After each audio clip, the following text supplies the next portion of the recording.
bank account to yours. It would be like having over £7,000 per month extra to play with each month for a whole year. That could be you, safe in the knowledge that 2026 is on us. For another chance to win £85,000 cash, text cash to 63225. One entry costs £2.50 plus one standard network rate message, or text bonus to 63225. 5 entries cost £5 plus one standard network rate message. Go to gbnews.com/win. Entry start at £2.50. Call 0903 686 3232. Calls cost £2.50 plus your network access charge, or post your name and number to GB18 PO Box 8690 Derby DE1 9TT. UK only. Entrance must be 18 or over. Lines close at 4 p.m. on the 30th of January. Please check the closing time if listening or watching on demand.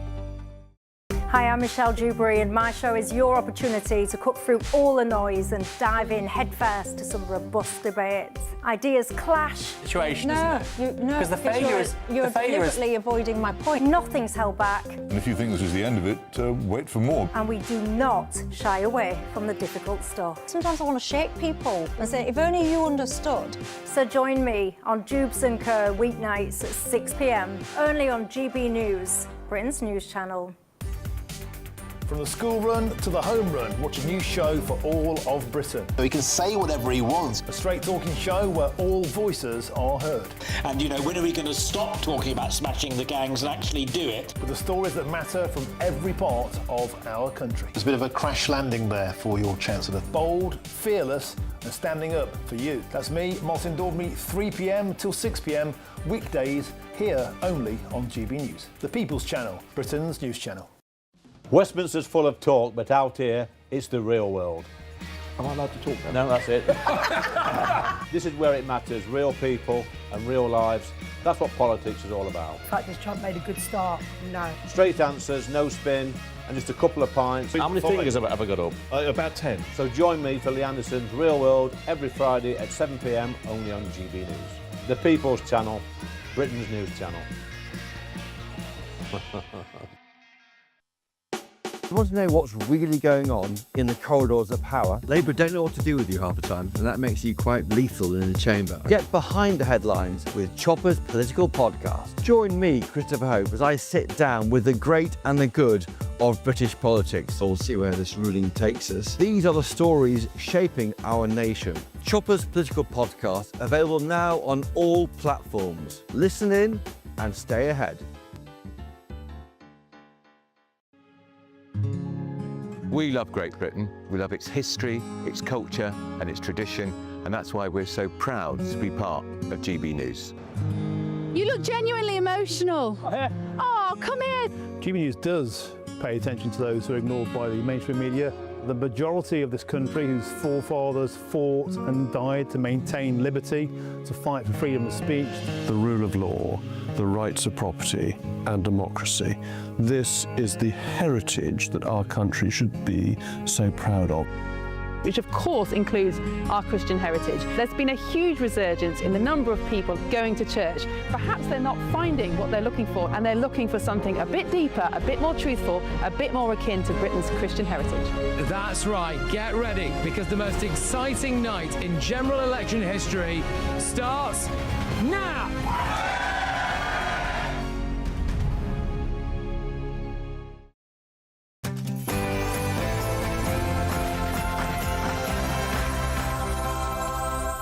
It's 9 p.m. I'm Patrick Christys. Tonight.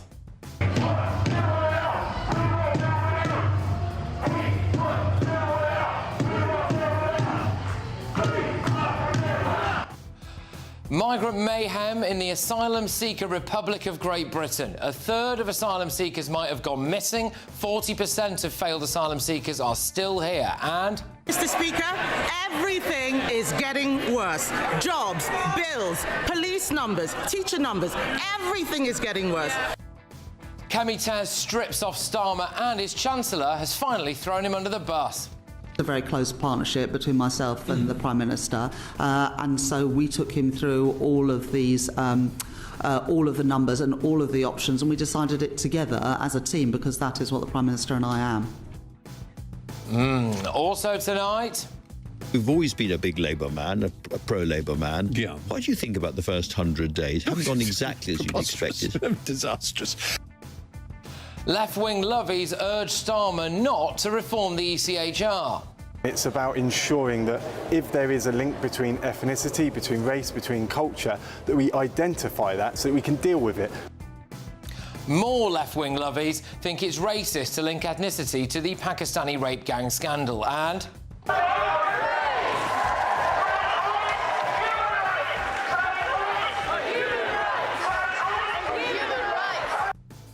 new data shows that women are being attacked in mixed gender changing rooms. Plus, Shahraz Ali murdered a woman and 3 children in a shocking revenge attack. On my panel tonight, we have got Director of Popular Conservatives, Mark Littlewood. We've also got political commentator Chloe Dobbs and journalist and broadcaster Nina Mishkov. And I've got some interesting news for you about this woman.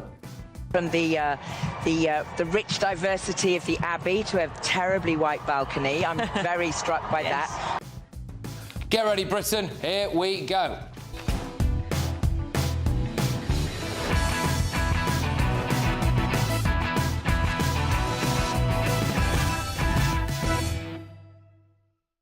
Reeves has thrown Starmer under the bus. Next.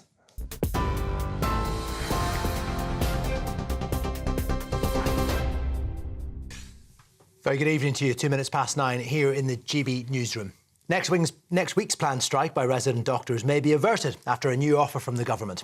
If union members support it, the 5 days of industrial action due to begin on the 17th of December could be called off.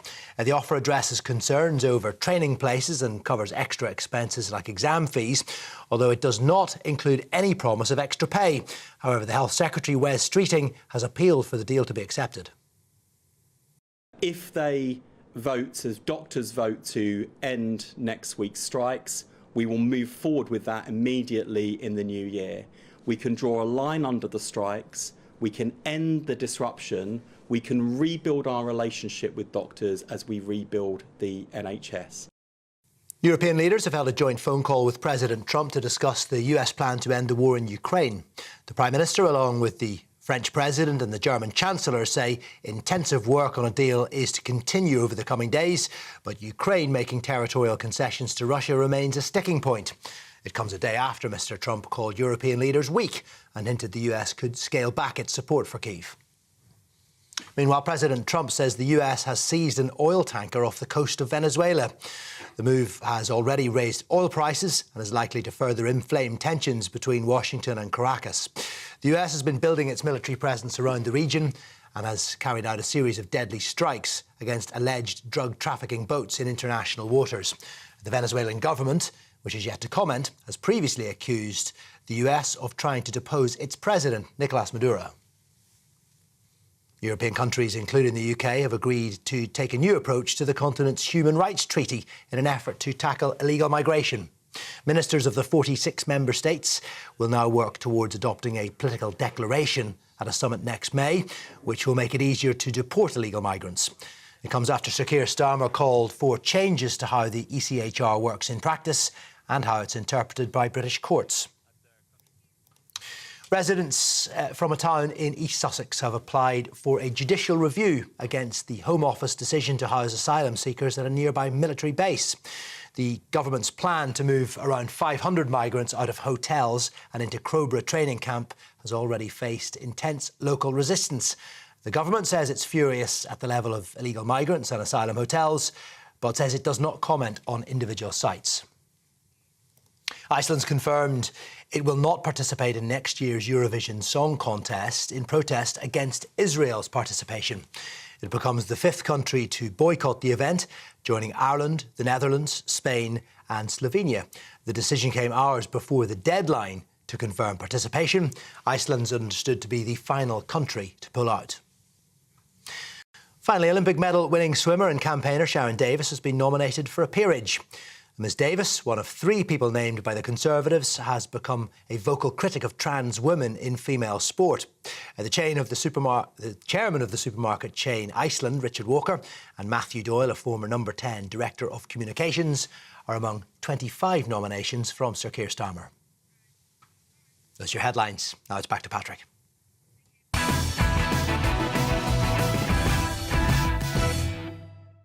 Good evening. Sir Keir Starmer just can't give a straight answer, can he? Kemi Badenoch mocked and mauled him today at PMQs. His own MPs have described him as a caretaker PM. She had to explain to him what that meant.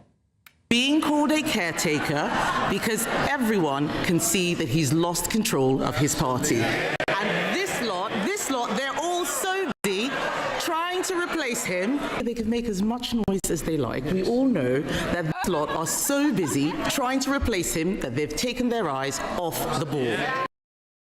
Then she asked him a series of very basic questions, starting with your energy bills. Start with the Energy Secretary, who wants to recycle himself as leader. He said he'd cut families' energy bills by £300. Can the Prime Minister tell the House how much have energy bills fallen by since the election? Mr. Speaker, I'm very pleased to say we're taking £150 off energy bills. £150 off energy bills. Whoopsie, not true. Mr. Speaker, I asked him about energy bills. You could power the national grid on all of that hot air. He promised to cut energy bills by £300. Energy bills have risen by £187. Then she got stuck into education. Again, another very basic question. Let's look at someone else who's making a mess. Let's look at the Education Secretary. Ah, there she is. Labour pledged to recruit 6,500 more teachers. So can the Prime Minister tell the House how many extra teachers are there since she became Education Secretary? OK. Well, Sir Keir Starmer obviously went on to say that there have been loads more, but is that right, Prime Minister? Wrong.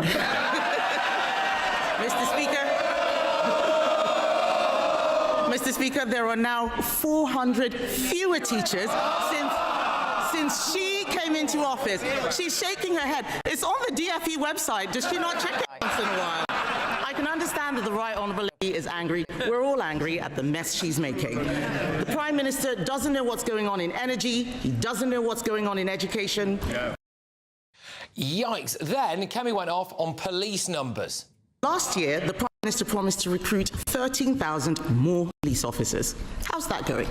Prime Minister. 3,000 more by the end of March, and we're rising on police numbers. More police officers, he says. Did he get that right? Wrong again. I asked him how many police officers. There are now 1,300 fewer officers than at the election. Gosh, he's not having a great day so far. Kemi carried on. So can the Prime Minister tell the House how many appointments have been lost to strike action since last July? Mr. Speaker, they left the NHS an absolute mess. An absolute mess. With the highest waiting lists on record and the lowest confidence in the NHS ever. The Health Secretary said he would do 2 million extra appointments. He hasn't done 2 or 3 or 4. He's done 5 million extra appointments. What you'll notice is that he's not really answered the question again there, has he? Mr. Speaker, I asked him how many appointments have been lost to strike action. He doesn't know. Let me tell him. We have lost 93,000 appointments to strikes since the Health Secretary gave doctors a massive pay rise. All of this came to a crescendo, which paints a picture of just how bleak things are under Labour. Mr. Speaker, everything is getting worse. Jobs, bills, police numbers, teacher numbers, everything is getting worse.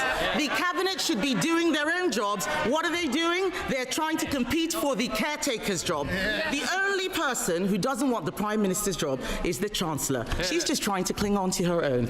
Isn't it time, Mr. Speaker, that the Prime Minister admits that Labour isn't working?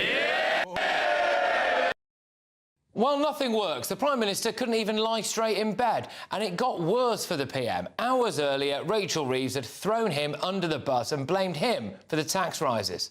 The Prime Minister and I met 2-3 times a week during the budget process. That is not always the case between Chancellors and Prime Ministers, I recognise that, but there is a very close partnership between myself and the Prime Minister, and so we took him through all of these all of the numbers and all of the options, and we decided it together as a team, because that is what the Prime Minister and I am. So he is as much to blame for the tax rises as she is. Then she's caught out telling more mistruths herself. Now, look at this. See if you can spot the difference.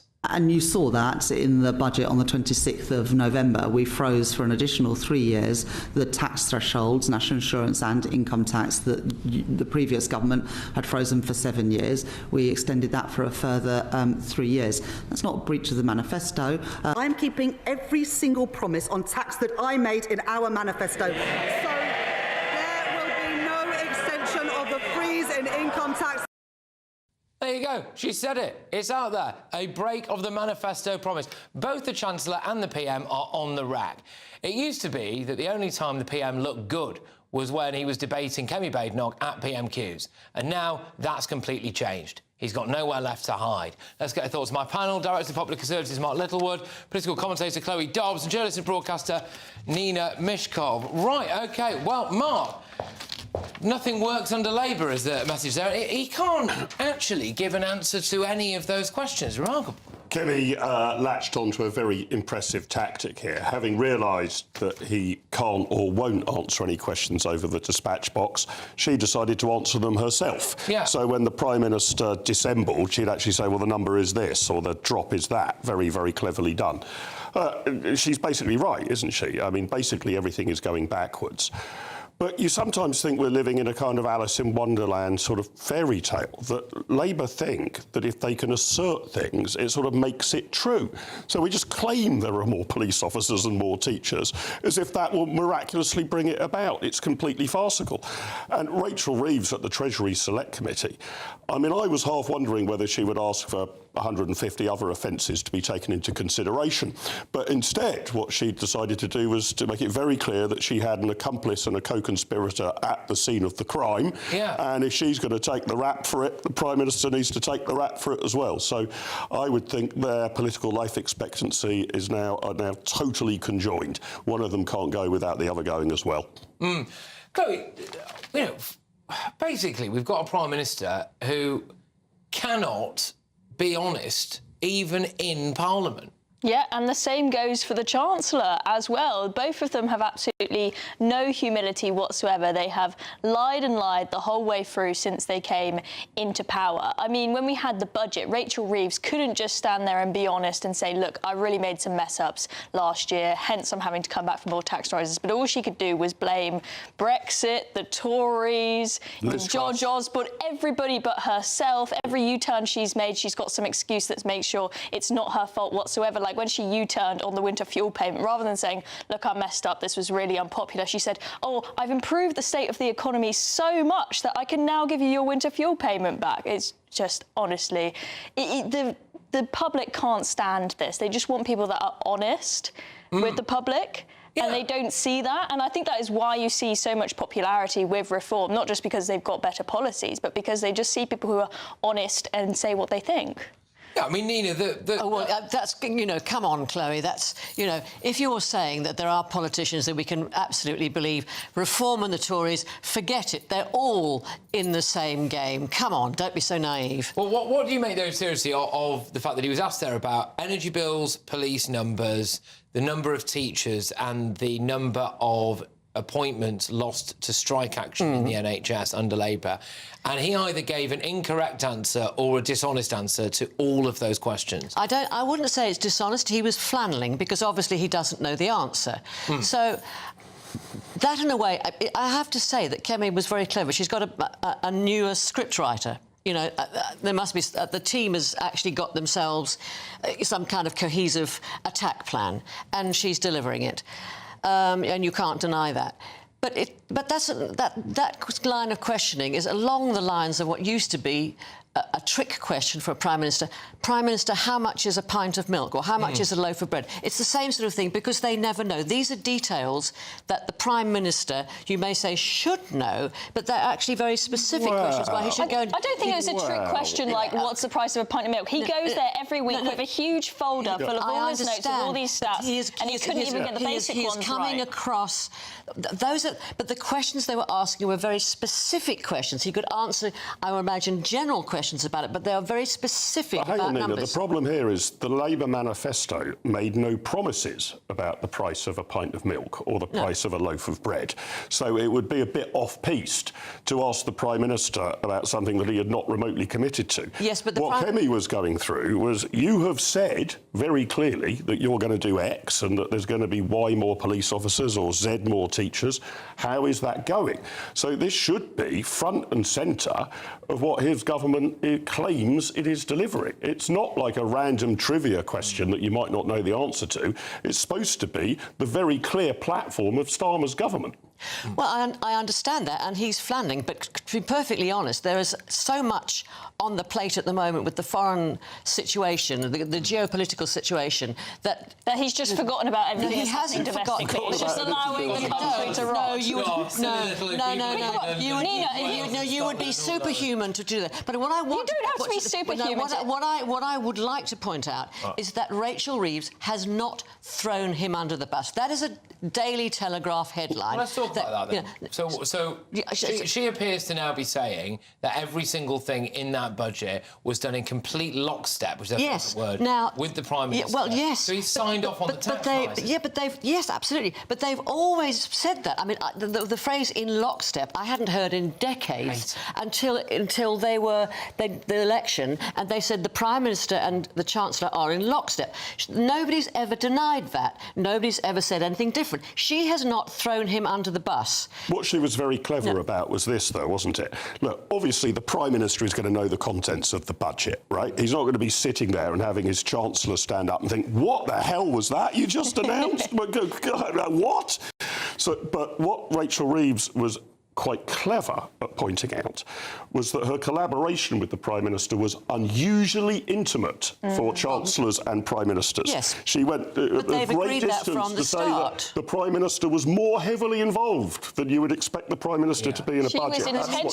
She was intentionally making that point really firmly to make sure that Keir Starmer cannot fire her no matter what, so that he knows very clearly, if you fire me, you're going as well. That's exactly what she was doing. They have been in lockstep. It's not an accident. It is absolutely the way it's always been, and they've been completely transparent about that from the start. And this is mischief-making by the Daily Telegraph. As a journalist, why did she make such a big point of it? She didn't make it, but she was asked a question. So what they are doing is to try and create mischief, and they do that. And as a journalist, I recognise it absolutely, because that's the headline. If you read it, it's absolutely not very hard to create mischief at the moment, is it? To be fair, is, you know, as a journalist, you can recognise some spin when you see it. And what Labour have been trying to do is tell us more NHS appointments, that there's more police officers, that we've got more teachers, that your energy bills have come down. And it turns out that basically all of those things were pretty much untrue. I mean, there are more NHS appointments, but obviously he didn't want to answer the question about the amount of appointments lost to strike action. And he was called out for that today. And that, look, I mean, that is a lie. Like, those things, he was basically lying about that. Yeah, they are literally, I mean, as Mark said, they just assert something and then pretend it's going to be true. At the budget, Rachel Reeves was boasting about how amazing the economy is going, saying, we've had our growth forecast upgraded for this year from 1 to 1.5%, completely ignoring the fact that the growth forecasts for the rest of Parliament have all been downgraded, just trying to create this fancy reality. And also, in their campaigning strategies, they've been putting out all of these graphics, making out just utter lies about reform, saying this is how many £1,000 it's going to cost you to have your appendix removed under reform. It's like, they've never said that. They've never said that you're going to have to pay for the NHS, but they were just making up rubbish because they've got nothing. They've got nothing to show for. They're having to lie because they've got nothing else to go off. They've got no when reform comes in, the NHS will be a very different proposition to the way it is now. Well, let's hope so. It's true. No, I mean, nearly persuaded me to vote for him. If you want to pay, seriously. And it won't be an improvement. OK, there's a good caveat. It will not be an improvement. A good caveat there at the end. I just think it's interesting, isn't it? Because, many viewers and listeners used to say this as well when we play PMQs here on GB News, that one of the times that Keir Starmer looks probably at his most comfortable was when he was opposite Kemi Badenoch at the dispatch box. That was, you know, he could have a shocker of a week, he could be humiliating himself left, right and centre, you know, but it was when he was opposite Kemi Badenoch at the dispatch box that he used to look the most comfortable, and that has gone now. Totally. That has gone. Kemi's really on a roll now. She really did well after the budget. Better writer. She got some better writer in there. But the fact is, she was completely atrocious beforehand. And let us not forget, the Conservative Party is absolutely unelectable at the moment. And how many were they predicting? 14 seats. Yeah, they're only just 1% ahead of Labour in the polls. Pretty disastrous. Yeah, I'm not going to pretend that Kemi's good performances recently are going to suddenly save the party. Like when they announced we're going to scrap stamp duty, everyone was like, yay, the Tories are back. No. Yeah, I mean, it's that thing, was it two bald men fighting over a comb? Is the expression there, isn't it? Yeah, let's get real. Yeah, OK. Right, OK. Well, look, it's time now for the latest Great British giveaway. It's the biggest cash prize that we've ever given away. It's £85,000. It could all be yours. Here's how. This is your chance to become our biggest cash prize winner to date with an incredible £85,000 to be won. That's right, £85,000 in totally tax-free cash could be making its way from our bank account to yours. It would be like having over £7,000 per month extra to play with each month for a whole year. That could be you with your feet up, safe in the knowledge that 2026 is on us. £85,000 is a massive amount of money and it could be yours. For another chance to win £85,000 cash, text cash to 63225. One entry costs £2.50 plus one standard network rate message. Or text bonus to 63225. 5 entries cost £5 plus one standard network rate message. Go to gbnews.com/win. Entries start at £2.50. Call 0903 686 3232. Calls cost £2.50 plus your network access charge. Or post your name and number to GB18 PO Box 8690 Derby DE1 9TT. UK only. Entrants must be 18 or over. Lines close at 4 p.m. on the 30th of January. The winner may be contacted live on GB News, week commencing the 9th of February 2026. Please check the closing time if listening or watching on demand. Good luck.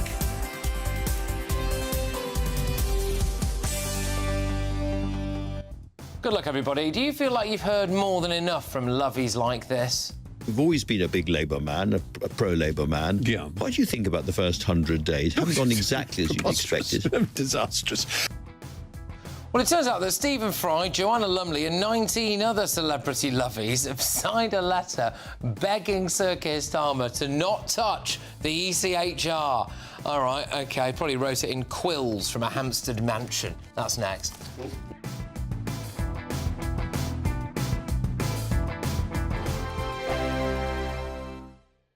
Britain deserves a newsroom that puts the facts and your voice first. Well, and that's what you get on GB News. Lively debates, lively conversation. And we're not afraid to hold power to account.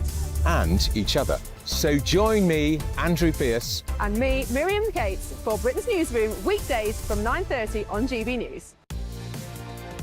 Mornings don't have to be tiresome, especially if you have the right company.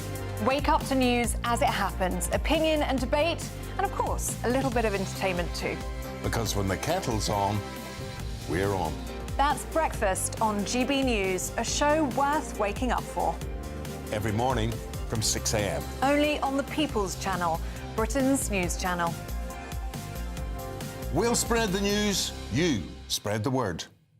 Hi, I'm Michelle Dewberry, and my show is your opportunity to cut through all the noise and dive in headfirst to some robust debates. Ideas clash. Situation, no, isn't it? No, because the failure is you're deliberately avoiding my point. Nothing's held back. And if you think this is the end of it, wait for more. And we do not shy away from the difficult stuff. Sometimes I want to shake people and say, if only you understood. So join me on Jubes & Co. weeknights at 6 p.m. only on GB News, Britain's news channel. From the school run to the home run, watch a new show for all of Britain. He can say whatever he wants. A straight-talking show where all voices are heard. And, you know, when are we going to stop talking about smashing the gangs and actually do it? With the stories that matter from every part of our country. There's a bit of a crash landing there for your Chancellor. Bold, fearless and standing up for you. That's me, Martin Daubney, 3 p.m. till 6 p.m, weekdays, here only on GB News. The People's Channel, Britain's news channel. From the GB newsroom, we bring you the news as it happens. With our team of dedicated journalists across the UK. We're ready to keep you up to date with what's happening every half an hour, every single day. Bulletins here on GB News. The People's Channel. Britain's news channel. You want to know what's really going on in the corridors of power? Labour don't know what to do with you half the time, and that makes you quite lethal in the chamber. Get behind the headlines with Chopper's political podcast. Join me, Christopher Hope, as I sit down with the great and the good of British politics. We'll see where this ruling takes us. These are the stories shaping our nation. Chopper's political podcast, available now on all platforms. Listen in and stay ahead. At GB News, we love to hear from you, our loyal community. So drop us a line at gbnews.com/yoursay. There you can talk to each other and also to the presenters live on air. gbnews.com/yoursay, because GB News is your channel, Britain's news channel. It's about ensuring that if there is a link between ethnicity, between race, between culture, that we identify that so that we can deal with it. Well, they're all coming out today, aren't they? I mean, that is Labour Minister Mike Tapp, who's now been labelled a racist for linking ethnicity and religion to the, you ready for it, Pakistani rape gang scandal. Yeah, I know. More on that shortly. But first, are Liberal lovies like Stephen Fry and Joanna Lumley completely out of touch with the British public? It's time for the head-to-head. Step forward, 21 lefty lovies who have joined forces to stop the government from reforming the ECHR to curb illegal immigration. The actors Stephen Fry and Joanna Lumley are among the celebrities urging the Prime Minister to drop plans to stop illegal migrants from using the legislation to stay in the UK. They've written a letter, a strongly worded letter. They say the ECHR is at the heart of legacy. It's saved lives, delivered justice and shown the world that Britain leads not by fear but by principle. Any attempt at undermining its universal protections is an affront to us all and a threat to the security of each and every one of us. Well, of course, a lot of them literally have private security, don't they? So that's fine. You know, they can have a ring of steel around whatever mansion they choose to live in on any given day. Meanwhile, it's the rest of us who have to suffer the consequences of some criminal illegal migrants. So tonight I'm asking, are Liberal lovies like Stephen Fry and Joanna Lumley completely out of touch? Going head-to-head on this now are the former MEP David Campbell-Bannerman and activist and commentator Peter Tatchell. Gentlemen, thank you very much. David, I will start with you. Are they woefully out of touch and wrong about this? Yes, I mean, Stephen Fry does support Norwich, which is a good start, but I think he's got it very wrong on this. In fact, I just think they got the wrong end of the stick. This is not about making torture easier, which we're all against making torture easier. It's about stopping bogus claims, asylum claims, you know, misusing Article 3 of the ECHR on torture, you know, which we should all be against because it actually undermines the whole case for genuine refugees. All right, Peter, I'll bring you in on this. I mean, it does seem to me like, yeah, the classic case of people who live a very elite type of lifestyle, quite out of touch with the realities of the situation. And, you know, the realities of a situation recently, of course, included a schoolgirl who was raped in a park by two Afghan small boat migrants who, you know, presumably under the ECHR's reforms that Keir Starmer wants to bring in, it would be easier for us to deport. Well, I'm absolutely 100% with the concerns of the majority of British people, which for them, the number one priority is action on the cost of living crisis, to bring down grocery bills, energy prices and water charges. You know, those are the issues that affect the majority of people, and the biggest concern for them is about these issues. The small boats and the European Convention on Human Rights are a distraction from that. But having said that, getting out of the ECHR or reducing and restricting its applicability will not solve the small boats. The solution is that Britain sets up asylum assessment centres in France with the agreement of the French government, where anybody who wants to come to Britain has to apply for asylum, or if they're a migrant with the skills we need, apply for a work visa. If they're given those visas, then they can come here legally and safely and become part of the legitimate workforce. If they are refused because they're bogus or they haven't got the skills we need, then they must not be allowed to come. And they can, if they do try to come here, they can be sent straight back. Because the legal process of setting up this system means that we would have the legal right to send them straight back. There would be no appeals, no negotiations, straight back. If you haven't applied or you've applied and been rejected, you get sent straight back. That's the way to stop the small boats. OK, unfortunately, though, if we remained in the ECHR, David, with the current situation that we have at the moment, Peter's utopia there might not be able to exist. Well, I think it would. It would. I think there's a lot of focus on the ECHR. Well, a lot of these rights existed for hundreds of years before the European Convention, and it was written by British lawyers to give the rest of Europe the kind of rights we've enjoyed for hundreds of years, going back to Magna Carta 1215, and including torture. I mean, Guy Fawkes could not be tortured without the express permission of the king. It was illegal. So, I mean, a lot of these protections actually go back many years. And I think the ECHR, all it's done is complicate it and muddy the waters. And you've got a lot of lawyers, human rights lawyers, who misuse this against the interests of the public.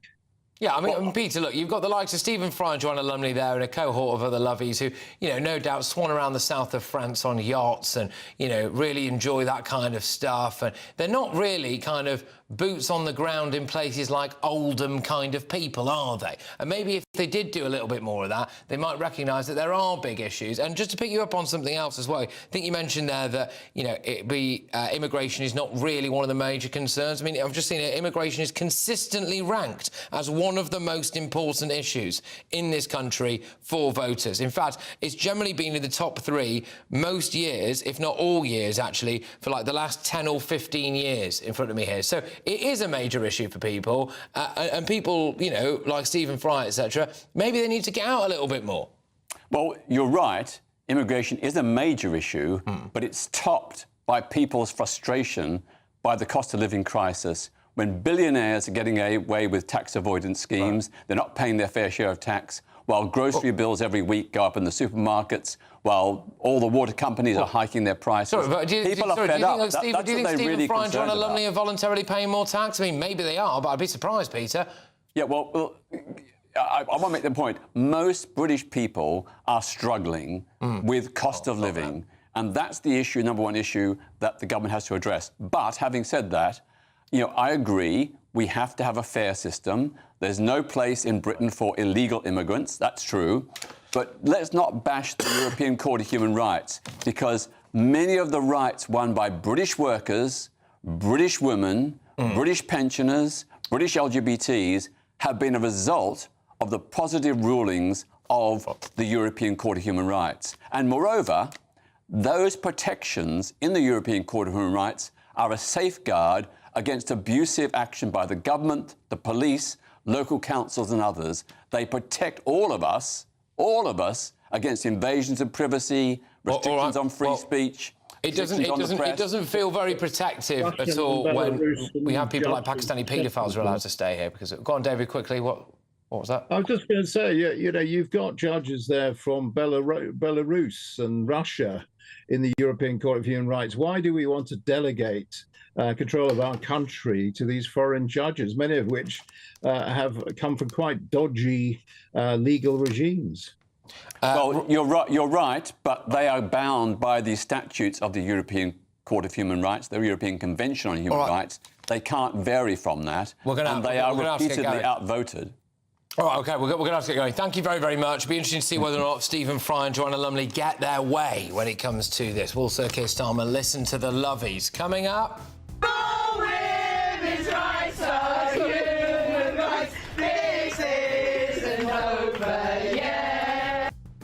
Well, shock horror. New data shows that predators are exploiting mixed-sex changing rooms to attack women and girls. Well, is it time to ban those changing rooms? But before that devastating story, this 40-year-old Sharaz Ali was today found guilty of murdering his ex-girlfriend's sister and her children in a brutal revenge killing. All the details next.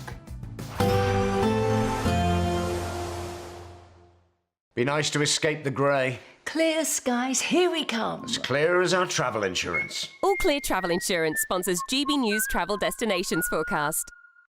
Heavy thundery downpours will continue to affect Cyprus as we go through tomorrow and into Friday, but this unsettled weather, it is going to ease as we head into the weekend. And actually, across many other parts around the Mediterranean, it's looking largely fine. Some decent sunshine to be had as well. Slightly different story, though, across much of Spain. A few outbreaks of rain around, and there is a band of rain sweeping in from the west, so that's going to turn things a bit wetter across Portugal and western Spain as we head towards the end of the week. All Clear Travel Insurance sponsors GB News Travel Destinations Forecast.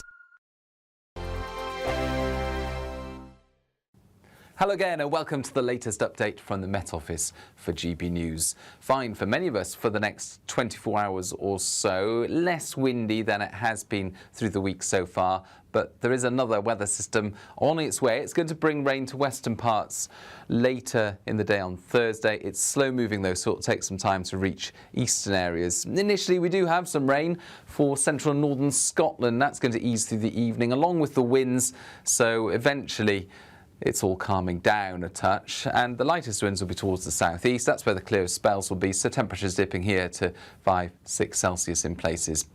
Elsewhere, thicker cloud remaining, and in fact the cloud tends to thicken. The breeze picks up once again in the west during Thursday morning. We'll see some outbreaks of light rain into the Western Isles, as well as some patches of cloud elsewhere across Scotland, but a decent chance of sunny spells emerging through the Highlands into the Central Belt, the southern uplands. Eastern parts of Northern Ireland, a bright start, thicker cloud towards the west, and it's a similar story for much of England and Wales, always cloudier towards the west, but aside from a few mist patches, some decent sunshine through the Midlands, East Anglia and the southeast during the morning.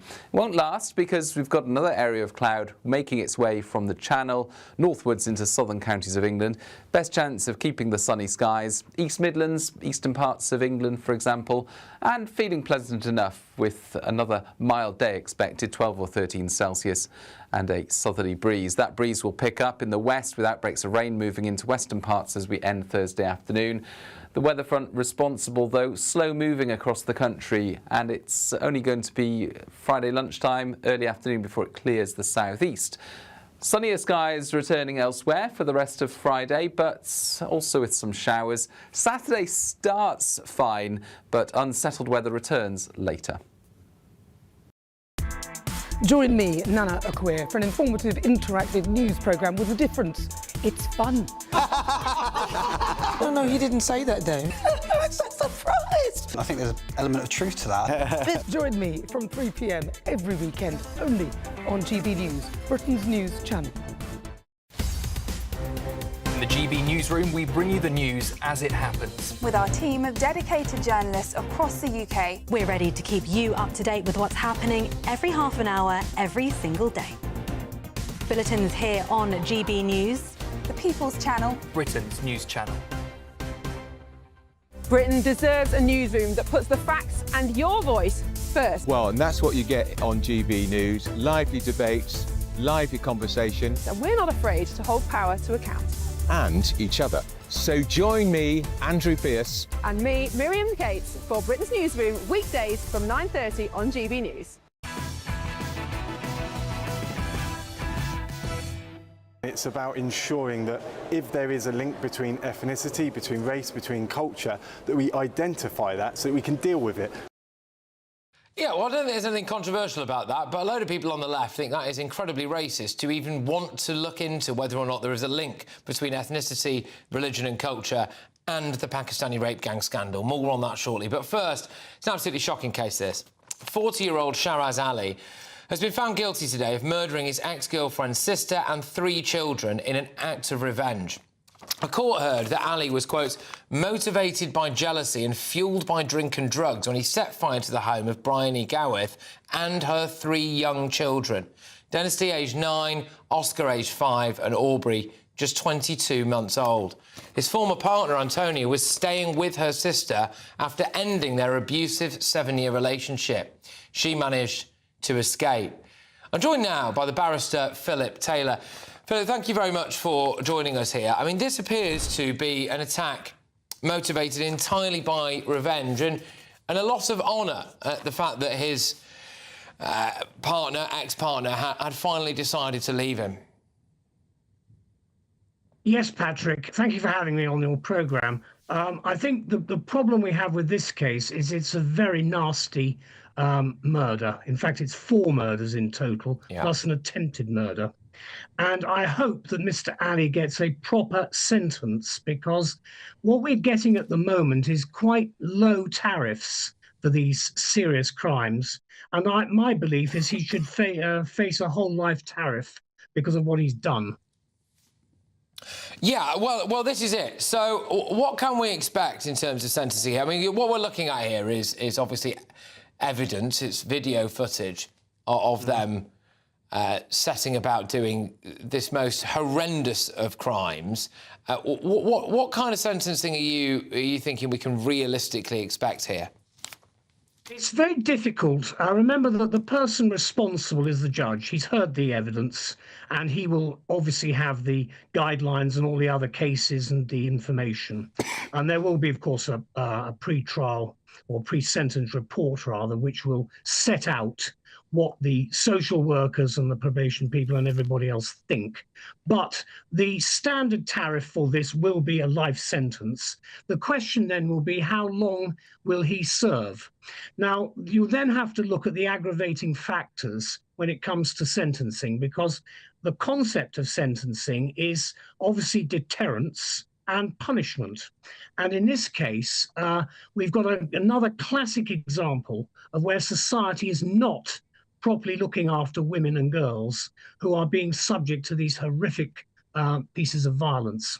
And what I think should happen is that certainly he should be looking at a very long term in prison. But because of what he's done, and that's really where we get into the actual work that he did, the planning, the use of another person, or in fact 2 people, one of who's dead. But he actually was planning this for some time. It's revenge. But society has got to say to people who do this sort of thing, you are never going to come out of jail, because we want the streets to be safe. And I certainly want to see much stronger support by the government at local level as well as nationally to make sure that violence against women and girls is treated properly, because it's a very serious problem and women generally don't get a fair deal. Well, no, they certainly don't. I mean, again, look, as you rightly said there, he's managed to rope in a bloke who was, I think, an occasional drug dealer of his as well, who was also found guilty, but not of murder in this case. And we hear a lot about honour-based violence, don't we, as well? And I get that this guy was fuelled in part by drink and drugs and was obviously a nasty piece of work. But we appear to have a case of a man here, Mr. Ali, who could not deal with, presumably, the shame, in his eyes anyway, of his partner leaving him and taking the children and moving on, and presumably telling her family what a nasty piece of work he actually was behind closed doors. And the abnormal scale of this behaviour to, to burn down deliberately a house with infants inside, her sister inside, and her. It's an incomprehensible reaction, isn't it? It points to something deeply, deeply psychologically wrong. Oh, absolutely. And of course, the pre-sentence report will look at all aspects of what this person's character is like. But Mr. Ali should face the full force of the law. I think he should have a full life tariff to send out a message that you do not do this sort of thing. The honour killings themselves, which are becoming more prevalent in some parts of the country, this has to be stopped before it gets completely out of hand. My concern has been that the sentencing for homicide is actually always has been rather weak. You get basically you're sentenced to life imprisonment with a term of years. The guy helping him obviously was convicted of manslaughter, as I understand, and that he will therefore have a slightly different tariff, because that normally starts at about 7 years. But certainly for Mr. Ali, I think he should be looking at a very substantial number of years. He's only 40. And Yeah. if you think about how long he might serve, he could quite easily be back on the streets, starting to be vindictive again to people he doesn't like. Yeah, I think he's got to be dealt with. So it's one of the most. It's literally one of the most heinous cases that I can remember, and that really is saying something. Thank you very much. It's Philip Taylor there, barrister. Great to see you. All the very best. Thank you. Right, coming up at 10 p.m.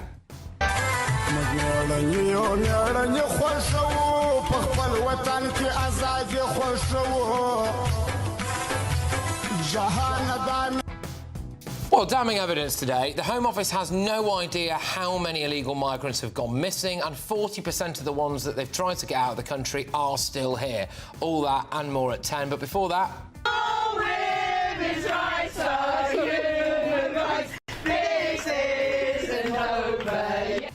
Well, the data is finally in, and shock horror, it turns out that loads of women are being attacked in mixed-sex changing rooms. Who could have predicted that, eh? It's next. I'm Michelle Dewberry, this is Jubes & Co with you. Hello everyone, Patrick Christys here at GB News. Britain's news channel. Access the stories that matter to you. Take the GB News family with you on any device. And as long as you have an internet connection, tune in to GB News, anywhere on the planet or beyond. GB News, the People's Channel, Britain's news channel. Hi, I'm Michelle Dewberry, and my show is your opportunity to cut through all the noise and dive in headfirst to some robust debates. Ideas clash. Situation, No, Because the failure is... You're deliberately avoiding my point. Nothing's held back, And if you think this is the end of it, wait for more. and we do not shy away from the difficult stuff. Sometimes I want to shake people and say, if only you understood. So join me on Jubes & Co weeknights at 6 p.m, only on GB News, Britain's news channel. From the school run to the home run, watch a new show for all of Britain. He can say whatever he wants. A straight talking show where all voices are heard. And, you know, when are we going to stop talking about smashing the gangs and actually do it? With the stories that matter from every part of our country. There's a bit of a crash landing there for your Chancellor. Bold, fearless and standing up for you. That's me, Martin Daubney, 3 p.m. till 6 p.m, weekdays, here only on GB News. The People's Channel, Britain's news channel. Westminster's full of talk, but out here, it's the real world. Am I allowed to talk No, now? that's it.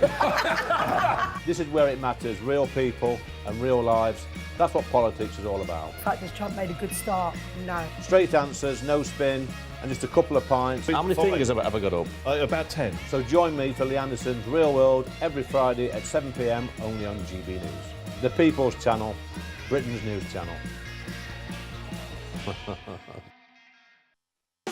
You want to know what's really going on in the corridors of power? Labour don't know what to do with you half the time, and that makes you quite lethal in the chamber. Get behind the headlines with Chopper's political podcast. Join me, Christopher Hope, as I sit down with the great and the good of British politics. We'll see where this ruling takes us. These are the stories shaping our nation. Chopper's political podcast, available now on all platforms. Listen in and stay ahead.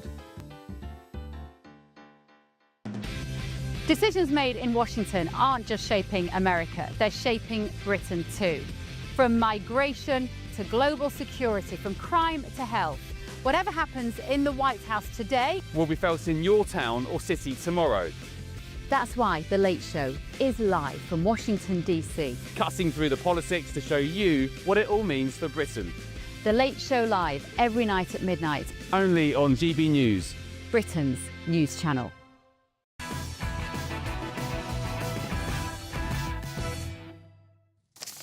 Welcome back to Patrick Christys tonight, and a shocking report, I say shocking, I mean it's stating the bleeding obvious, but it's still nice to have the data, has found that women and girls across the country are being sexually assaulted in mixed-sex changing rooms. New police data reveals that at least 16 rapes, 80 sexual assaults and 65 acts of voyeurism were committed in sports centres in 2023. And many of those offences were reportedly in those mixed-sex changing areas, with campaigners warning that these facilities are a magnet for sexual predators. And of course they are. After the Supreme Court ruled in April that sex means biological sex, The Equality and Human Rights Committee has said that only biological women should be able to access female changing rooms, but many sports centres are getting around that guidance by having mixed-sex changing areas. I'm joined now by Jane Sullivan, sports coordinator at the Women's Rights Network. Jane, thank you very, very much. It says here, shocking report. It's not that shocking, is it? I mean, it's quite obvious that this was always going to happen.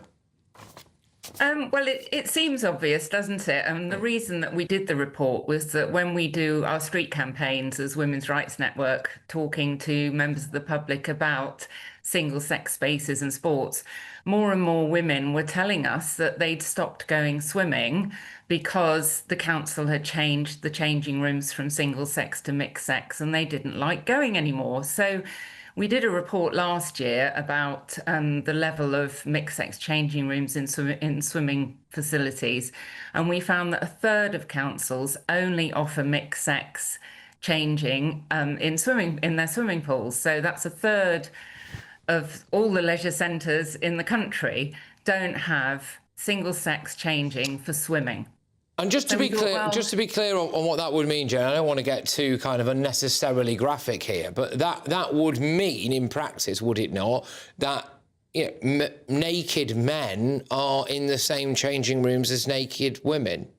Yes, in cubicles, but most swimming pools have this lovely sounding mixed changing village. They call it a village because it sounds really nice and cozy. But what it is are cubicles that anyone can access, men, women, children, and you all change together, obviously, in your cubicles. So when we found out that a third of leisure centres only had mixed sex changing, we thought, well, are women being unnecessarily worried about this? So we thought, well, we better go the next step. And we kept being told there's no evidence for more crimes in mixed sex changing. There wasn't any evidence because nobody had ever done the work. So we thought we'll do an FOI. So we Freedom of Information request, and we contacted all of the police forces in England and Wales. And we covered 257 leisure centres. I mean, we had to sort of just take a sample of leisure centres countrywide. And, you know, you're right, what we found was shocking. I mean, 16 rapes in 1 year. I was astounded by that. Yeah. 65 acts of voyeurism and 80 sexual assaults in just 257 leisure centres. Well, bear in mind, there are 880 leisure centres around the country. So if you extrapolate, you know, if the numbers hold true for the whole country, the numbers would be even higher. So it's 3 serious crimes a week being perpetrated in leisure centres. And we think that, in fact, the evidence is that the crimes like voyeurism, taking illicit photographs are in the mixed-sex cubicles because you can easily get a phone under or over the cubicle. And we've seen countless reports of a girl, say, noticing a rucksack just coming under her cubicle, and then she notices a phone under it or someone's shoe. And, you know, there's all sorts of ways of photographing, mainly teenage girls, we think. So it's not great. It's not great. Oh, yeah, Jane, can I say a massive thank you for actually, and to the Women's Rights Network, for going out and getting this data, because, I actually feel a bit ashamed that we haven't done it ourselves, actually, to be honest with you, because it's one of those things where people come on and say, oh, well, there's no evidence. And it's like, well, there is, actually. You just had to go and look for it, and thank you. I'm very sorry that we are out of time, but thank you very, very much. Jane Sullivan there, Sports Coordinator at the Women's Rights Network. We will talk again. Right, OK, loads more coming your way at 10 p.m. More damning evidence now, this time for how many asylum seekers are missing.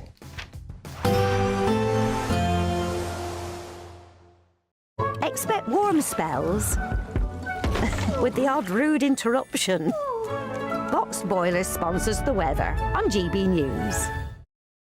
Hello again and welcome to the latest update from the Met Office for GB News. Fine for many of us for the next 24 hours or so. Less windy than it has been through the week so far, but there is another weather system on its way. It's going to bring rain to western parts later in the day on Thursday. It's slow moving though, so it'll take some time to reach eastern areas. Initially, we do have some rain for central and northern Scotland. That's going to ease through the evening along with the winds, so eventually it's all calming down a touch, and the lightest winds will be towards the southeast. That's where the clearest spells will be, so temperatures dipping here to 5-6 Celsius in places.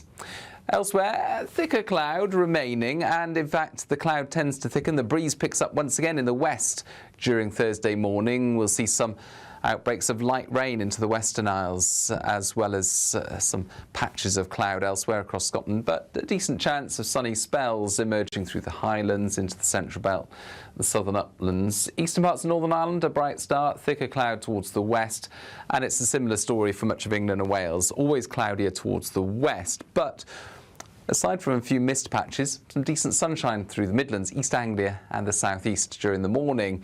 It won't last because we've got another area of cloud making its way from the Channel northwards into southern counties of England.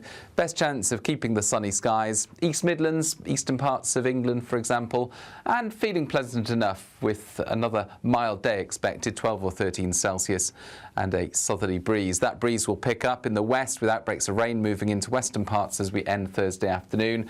The weather front responsible, though, slow moving across the country, and it's only going to be Friday lunchtime, early afternoon before it clears the southeast. Sunnier skies returning elsewhere for the rest of Friday, but also with some showers. Saturday starts fine, but unsettled weather returns later. Expect warm spells with the odd rude interruption. Box Boilers sponsors the weather on GB News. We want to make the new year your best year yet, with a chance to win our greatest cash prize to date. A simply stunning £85,000 in tax-free cash could be yours. Treat the family to that bucket list holiday you've always fancied. Get your dream car you've always wanted. Or just relax, safe in the knowledge that the coming year is on us. For another chance to win £85,000 cash, text cash to 63225. One entry costs £2.50 plus one standard network rate message. Or text bonus to 63225. 5 entries cost £5 plus one standard network rate message. Go to gbnews.com/win. Entries start at £2.50. Call 0903 686 3232. Calls cost £2.50 plus your network access charge. Or post your name and number to GB18 PO Box 8690 Derby DE1 9TT. UK only. Entrance must be 18 or over. Lines close at 4 p.m. on the 30th of January. Please check the closing time if listening or watching on demand. Good luck.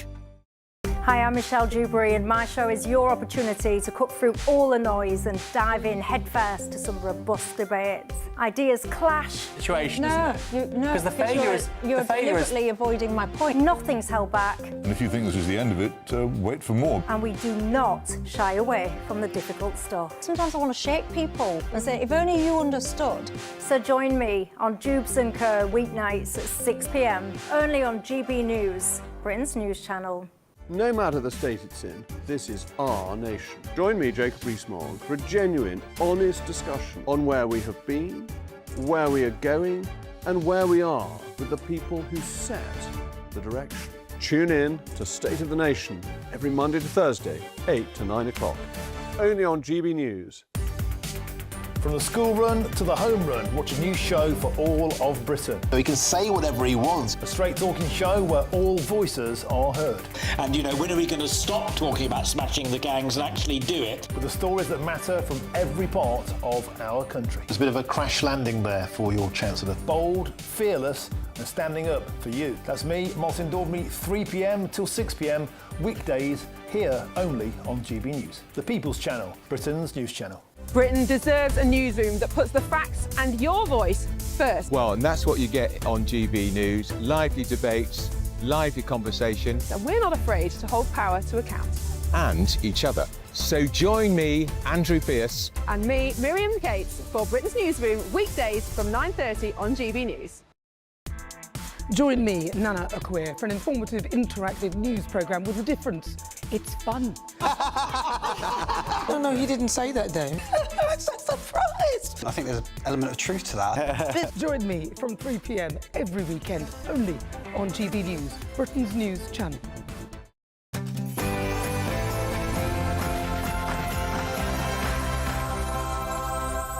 It's 10 p.m. I'm Patrick Christys. Tonight.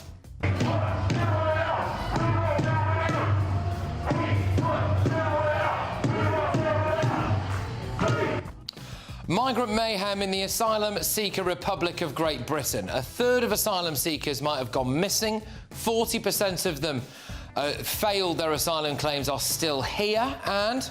Mr. Speaker, everything is getting worse. Jobs, bills, police numbers, teacher numbers, everything is getting worse. Kemi Taz strips off Starmer, and his Chancellor has thrown him under the bus now as well.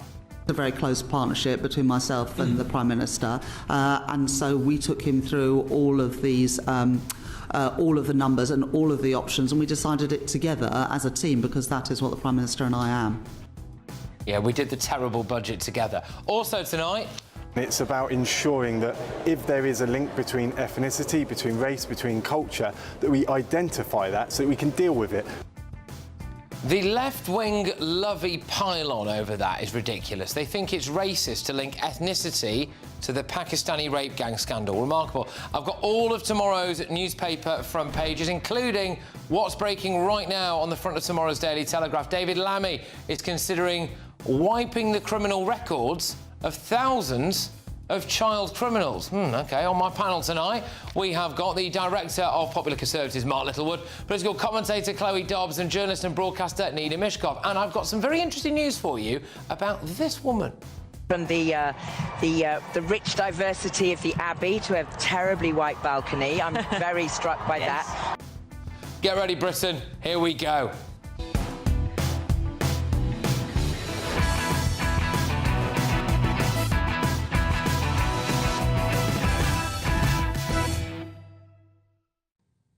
Illegal migrant mayhem. Next.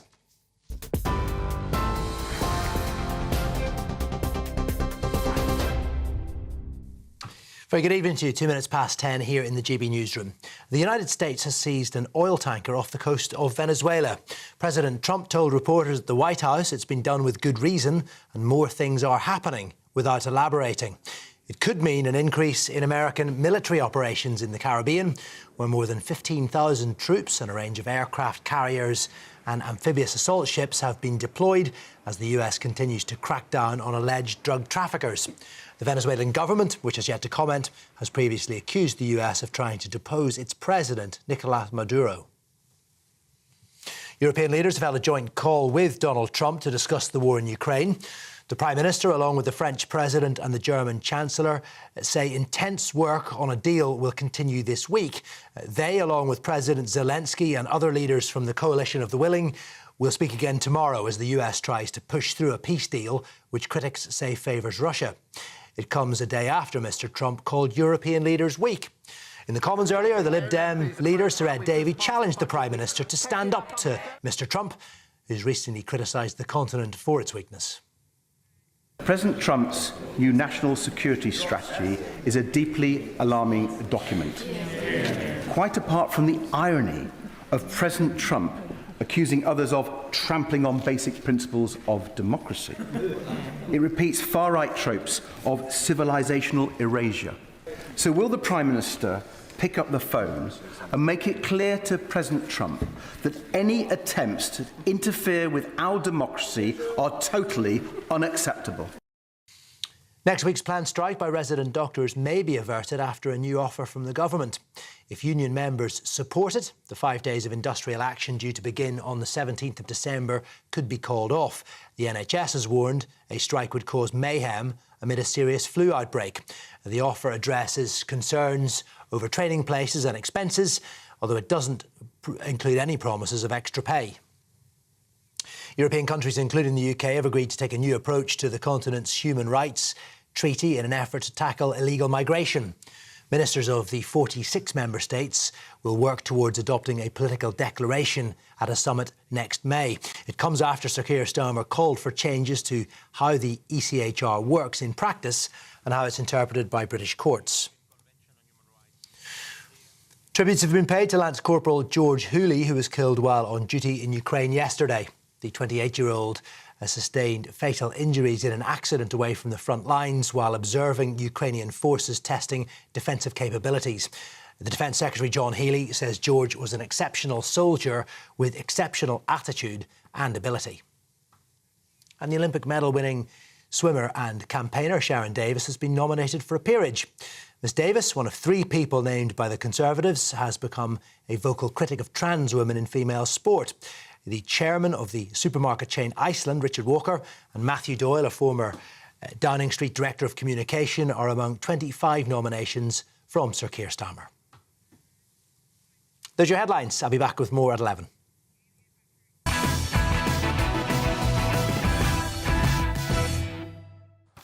The Home Office has no idea how many asylum seekers have gone missing. The Home Office has no data on a third of people who have claimed asylum in the last 3 years. That is tens of thousands of illegal immigrants who could have just vanished. But I think I know why they have. 1 in every 100 illegal immigrants in migrant hotels has been convicted of a crime, has been charged with a crime, or is wanted for a crime. So what do? Well, they just leg it, don't they? This is the reality. It won't just be well-meaning refugees from war-torn countries. Some of these people on the loose will be dangerous criminals. Some of them will have nothing to lose. 40% of failed asylum seekers are still living in Britain. Loads of them are still being paid for by you, the taxpayer. So you've been told that you've been deported. And, what do? Are you just going to hang around and wait for your flight home? Or are you going to disappear as well? And it's still taking ages to decide applications. And people get to appeal those applications loads of times. The cost of supporting people seeking asylum was about £4.9 billion for the year just gone. Of that total, accommodation and support made up the biggest amount of £3.4 billion, of which hotels were £2.1 billion. Now, just think about this. You are waiting for your asylum claim to be processed. Now, you're not sure if you're going to be accepted. What do? Oh, yes, start a family. This Palestinian man came on a tourist visa 2 years ago, then claimed asylum. He's met a lovely English woman, and now they're having a child together. Now, I'm sure this is a genuine relationship, but it begs the question, how easy do we make it for people to set roots down in Britain and make it almost impossible for us to deport them? We've got so many illegals that we're running out of hotels. So now they're going to be put in disused army barracks. Well, the locals aren't happy.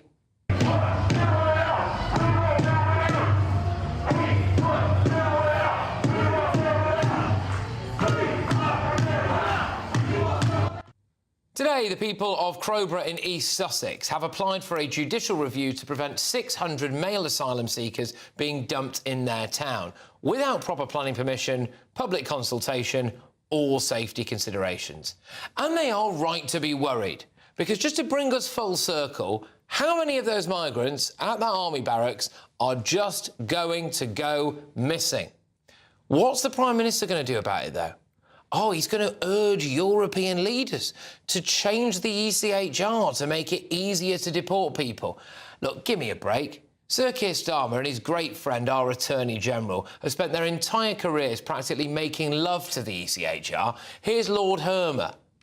Now, I'm proud to say that since taking office, this new United Kingdom government has taken steps to uphold our obligations and the international rules-based system. The new United Kingdom government will never withdraw from the European Convention on Human Rights or refuse to comply with judgments of the court. Right, well, there you go. So that's that then, isn't it, really? This is all just 1 day's worth of news. Everything I've just told you there, that was all just today's news. Just ridiculous, isn't it? Just utter migrant mayhem in the asylum seeker republic of Great Britain. Let's get the thoughts of my panel. Director of Public Services Mark Littlewood, political commentator Chloe Dobbs, journalist and broadcaster Nida Mishkov. Mark, so we don't know where a third of asylum seekers are. I mean, the entire system is a disaster from top to toe, from soup to nuts, isn't it? I mean, everything is wrong with it. All of this talk about, well, let's try and interpret Articles 3 and 8 of the European Convention slightly differently. That is using a scalpel on the system, whereas what we need is a bazooka. Every single element of it's wrong. The legal protections are ridiculous and have been stretched beyond credibility. The ability to disappear into the system, effectively into the black market economy, or God knows where else, as you've just pointed out, Patrick, is high. Our ability to actually find people and remove them quickly is nearly zero. The length of time for processing a claim is ridiculous, 18 months on average, and then potentially further appeals. The whole lot is broken. It needs to be reset entirely from scratch, not nuanced through some new legal interpretation of some part of the Human Rights Act. So the law's got to be stricter. The burden of proof has to sit with the asylum seeker. There needs to be a time limit on how long they've got to put forward their claim. And if it fails, there needs to be very swift removal. None of that is happening. So all of this is going to get worse. Yeah, and it's not a mystery as to why so many of them are absconding.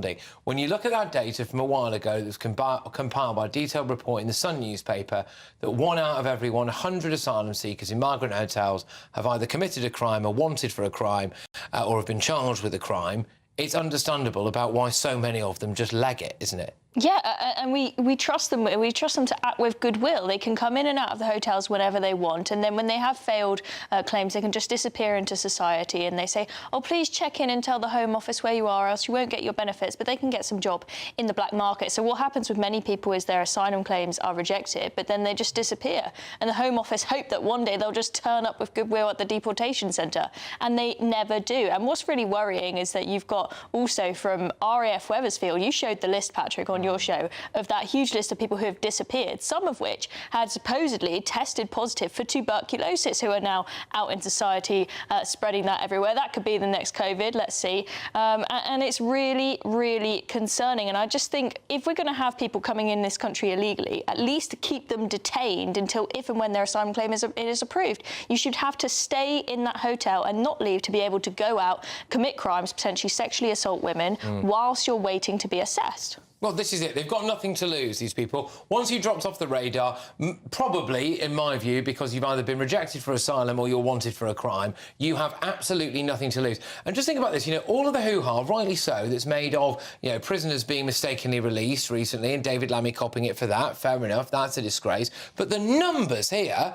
that is tens of thousands of people that we have no idea where they are. That is a national emergency, Nina, isn't it? Well, it is. I completely agree with you. But you can't just blame the Labour government, because we're talking about what happened under the Tories as well. And the system that we have now is what was set up by the Conservative government, the hotel system, which this government is trying to get away from.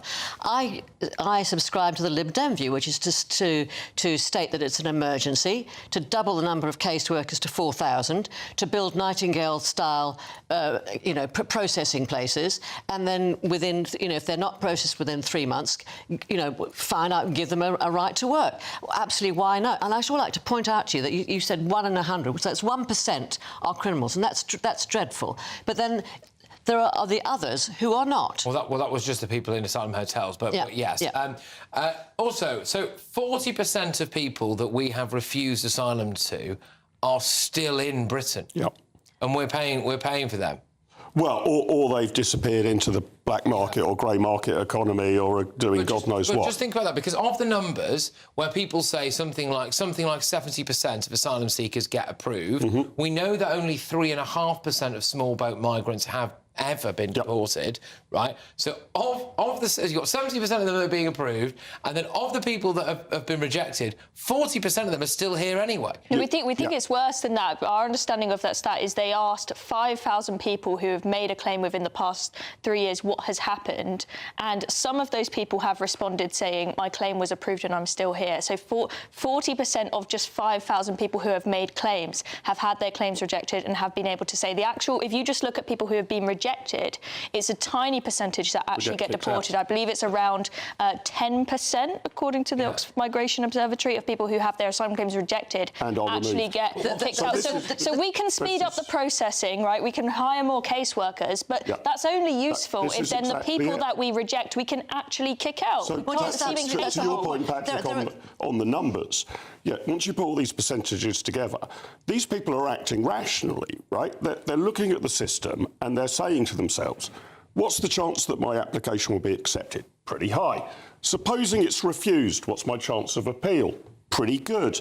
Supposing I lose appeals, what's my chances of just disappearing into the black market of the UK economy? So the odds look great if you're considering coming over here through an illegal route as an asylum seeker. And until you change those odds and people realise, actually, my chances are slim, my chances are poor... And we can't even manage to send 50 people back to France a week. Firstly, if they've disappeared into the black economy and they're working, these are people who want to work, so they're happy to work. Well, they're working. Damn sight more of them are working than so let's have a migration system where we own... Excuse me, you've had your chance. The million young people who are not working, they were sitting in their rooms. These people have got off their bottoms and they've got here. OK? I'd also like to point out that when you're returning people, there are several things you have to know where to return them to. So if they've dumped their papers, where do you put them? Secondly, you have to have a country that will agree to take them back. And although we have agreements with some countries, that doesn't always work in practice. The rest of Europe seems to be able to deal with this an awful lot better than we do. I don't think they are. Oh, and certainly in terms of numbers of they also take a lot more people than we do. I think one of the things about this for me is just how cavalier this government and the previous government are with our safety, all of our safety, but especially the safety of women and girls. If you've got this volume of people on the run, absconding, with nothing to lose, how can you sleep at night knowing that they are out there? I find that utterly astonishing. The other big news today was that in East Sussex at Crowborough, which is where one of these new asylum detention centres, I don't think they're not actually even going to be detained, it's just a holding pen. Hang out there. It's a hangout, it's a chill zone. So, a new asylum seeker village, right, which was a former army base. They've had to kick the cadets out in order to import all these fighting age males. There is an irony there, of course. Now the local people have actually said, well, we don't want that. Judicial review time. And they are saying that they've not done planning permission for this. They've not done a risk assessment. They've not even actually factored in that apparently there is some protected woodland nearby. I mean, honestly, next they're going to be saying that there's a rare breed of newts that means we can't do it, use it, throw the newts in. But, you know, this is where we're at, though, isn't it? This is where we're at, and I can understand the local fury of these people, that they are looking at it. They know the system is completely out of control, and in certain local areas like this one, you're going to bear the brunt of it. They have no faith in the system, so as you rightly say, these people are not going to be detained, right? No, they're just going to have a place. But we all agree that it's a disaster. So what, in practical terms, do you do? They are here. So look at what Donald. I've just said where to. Anywhere. Look at what Donald Trump said when that National Guard member was shot by an Afghan. He immediately said, right, that's it, no more migrants from Afghanistan. When we see rape after rape after rape in the news, we've just had that news of two Afghan teenagers raping a 15-year-old girl in Leamington Spa. Why isn't there a huge outcry from our politicians saying that's it? There is clearly a huge issue with the culture, with men coming from Afghanistan. That's it. We're not having. We can have women and children from Afghanistan, but not a single. But Nina's laid down. Why aren't we acting like that? Nina's laid down a fair gauntlet here. What is the solution? And I would say the solution is you leave the ECHR, you repeal the Human Rights Act, you make it plain that the burden of proof that you really are a person fleeing persecution is on the asylum seeker, not on the government to disprove it, and you start to get very swift on that process. You do it in days, not in years, and you find some imaginative solutions. Might not be Rwanda, could be Ascension Island. It's going to be North. Somewhere else. They're actually approaching North Macedonia now, so they're trying. They're trying. The reality is that when you've got a human rights lawyer as Prime Minister, he's never going to do it. He's never going to leave the ECHR. He's never going to say about the ECHR. May I see if we leave the ECHR? A, it's going to take ages. B, Europe will not deal with that. And three, what about the Good Friday Agreement in Ireland? You cannot cannot transgress that. OK, all right. Sounding suspiciously like the illegal migrant they brought on Question Time a week or so ago there, Nina, Northern Ireland Protocol. Anyway, but it's true. It's not true. They found a way. There's lots of lawyers who found ways. Ireland is a tinderbox still. Let me just read a headline to you now. This is a headline because this is a case of every flipping day, right? Afghan asylum seeker charted his journey across Europe, posing in TikTok videos, clad in designer gear and a gold watch, before arriving in the UK, where he raped a 15-year-old schoolgirl. An article from earlier today in the Daily Mail. This is grim reading. Yeah. It's grim reading, but it's happening. There's been a spike in this. It's happening. The reports of this are intensifying. When are we going to say enough It's is horrific. enough? But the thing is, the more we concentrate on these cases, and they are dreadful, they are a drop in the ocean compared to what's happening up and down this country, within homes, everywhere. Women and young girls are being raped by people they know. And these rape cases, only 3% of them ever come to court. But we don't need to add to it. I know we don't need to add to it, but the thing is, when we concentrate on these other ones, we are actually negating... We need to get tougher on crime across the board. On this point of... Sorry, just final point, but on this point of Sir Keir Starmer are now talking about how he wants to reform the ECHR. Yeah, people like Sir Keir Starmer and Lord Hermer have kind of metaphorically made passionate love to the ECHR for their entire professional careers. They've taken the ECHR out to dinner. They've bought the ECHR a nice bottle of red wine. You know, they've done all of this stuff with the ECHR. They've got down on bended knee in front of it and begged it for marriage. And now they're saying, actually, we want to reform it. We want to... Do we trust them? No, I mean, I think that they're just sort of tinkering at the edges. What we've heard today from them and from the Council of Europe is essentially saying maybe a few people who are convicted criminals already with the ridiculous cases like the chicken nuggets ones, that will change. But at no point are they going to say, scrap the ECHR, all illegal migrants can't stay. No chance. They're not staying... Well, they're not asking for that. They're trying to change it. Yeah, I'm just saying a lot of people are getting very excited about this and thinking, well, who are the ECHRs going? But it's not happening. At best, the change will be at the margins. Well, they're going in the right direction, aren't they? A baby step. Baby step. You need a bazooka, not a scalpel. Just think what could have been done all those years ago had people like Sir Keir Starmer and Lord Hermer not said that it would basically be akin to Nazism if we dared to change the ECHR. You know, just think where we would be now. But anyway, that was all one day's worth of migrant mayhem news, by the way, everybody. So, yeah, we wait with bated breath for tomorrow, don't we? But this will take your mind off it. It's £85,000 in tax-free cash. Just think about all the extra money in your bank account. Here's how you could be in it to win it. This is your chance to become our biggest cash prize winner to date with an incredible £85,000 to be won. That's right, £85,000 in totally tax-free cash could be making its way from our bank account to yours. It would be like having over £7,000 per month extra to play with each month for a whole year. That could be you with your feet up, safe in the knowledge that 2026 is on us. £85,000 is a massive amount of money and it could be yours. For another chance to win £85,000 cash, text cash to 63225. One entry costs £2.50 plus one standard network rate message. Or text bonus to 63225. 5 entries cost £5 plus one standard network rate message. Go to gbnews.com/win. Entries start at £2.50. Call 0903 686 3232. Calls cost £2.50 plus your network access charge. Or post your name and number to GB18 PO Box 8690 Derby DE1 9TT. UK only. Entrants must be 18 or over. Lines close at 4 p.m. on the 30th of January. The winner may be contacted live on GB News, week commencing the 9th of February 2026. Please check the closing time if listening or watching on demand. Good luck.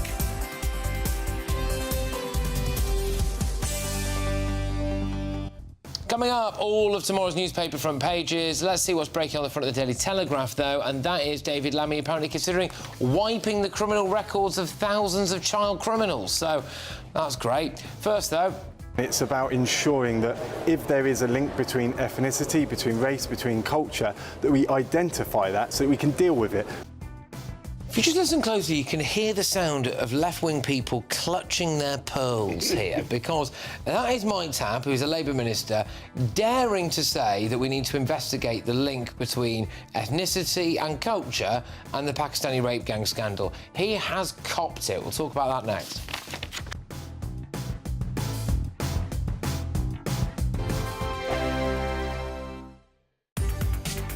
From the school run to the home run, watch a new show for all of Britain. So he can say whatever he wants. A straight-talking show where all voices are heard. And, you know, when are we going to stop talking about smashing the gangs and actually do it? With the stories that matter from every part of our country. There's a bit of a crash landing there for your Chancellor. Bold, fearless and standing up for you. That's me, Martin Daubney, 3 p.m. till 6 p.m. weekdays, here only on GB News. The People's Channel, Britain's news channel.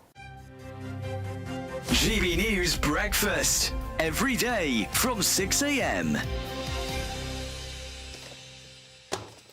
Oh, that's so cute. You got a birthday present for Eamon. What do you mean so cute? It's wrapped in Tottenham Hotspur paper. That's what's so cute. I bet you love that. There you go. Look at that. It's in Tottenham Hotspur paper. Would you like it now? Yeah. Come on. Open it now. Come on, birthday boy. I can't possibly Happy birthday. I can't possibly see what you could have bought me from the Tottenham Hotspur shop that would be of any interest. Oh, it's this to do with Big Pat. What? This is Big Pat. Listen, don't get overexcited. That's all I can say. Well, the paper aside, Apart from the paper. Oh, an SPV vehicle. There it is. Absolutely incredible. A what? That's from Captain Scarlet. Do. Oh, yeah. no. You did say you wanted toys. That is joyous, Paul. Thank you very much indeed, Happy my birthday. friend. Are you going to keep it in the box or are you going to play with it? I'll have to get another one. What if I take it out and put it back in the box? Yeah, I think we'll be all right. I've never had one this size before. How big was the other one you had then? Was it smaller? About the size of the box. All right, OK, nice. Yeah, this is very cute. Very, very good. What is it? It's a Corgi SPV vehicle. It's from Captain Scarlet. Special Patrol Vehicle. Oh, a special patrol vehicle. Yeah, yeah. When you were a kid, when I was come on, 10 Ellie. years It's an of age, SPV. It's a special patrol What is an SPV? vehicle. Oh, lovely. I'm so pleased that you're happy. That's well actually done, Quitty. quite tasteful paper. It's not bad, is it? Do you not want the paper? Do you want to keep the Spurs paper as a souvenir? You've also got a little Spurs card here. You see that? Yeah. And it says, Eamon, happy birthday from Paul. You've got the nicest handwriting in the world. Oh, really? Thank you very much. Yeah, it's like a celebrity's handwriting. Yeah. Well, you are a celeb. Oh, now, please. It's not my birthday, everyone. Anyway, happy birthday. Anyway, happy birthday. GB News, the People's Channel. Westminster's full of talk, but out here, it's the real world. Am I allowed to talk now? No, that's it. This is where it matters, real people and real lives. That's what politics is all about. The fact is Trump made a good start. No. Straight answers, no spin, and just a couple of pints. How many fingers have I got up? About 10. So join me for Lee Anderson's Real World every Friday at 7 p.m. only on GB News. The People's Channel, Britain's news channel.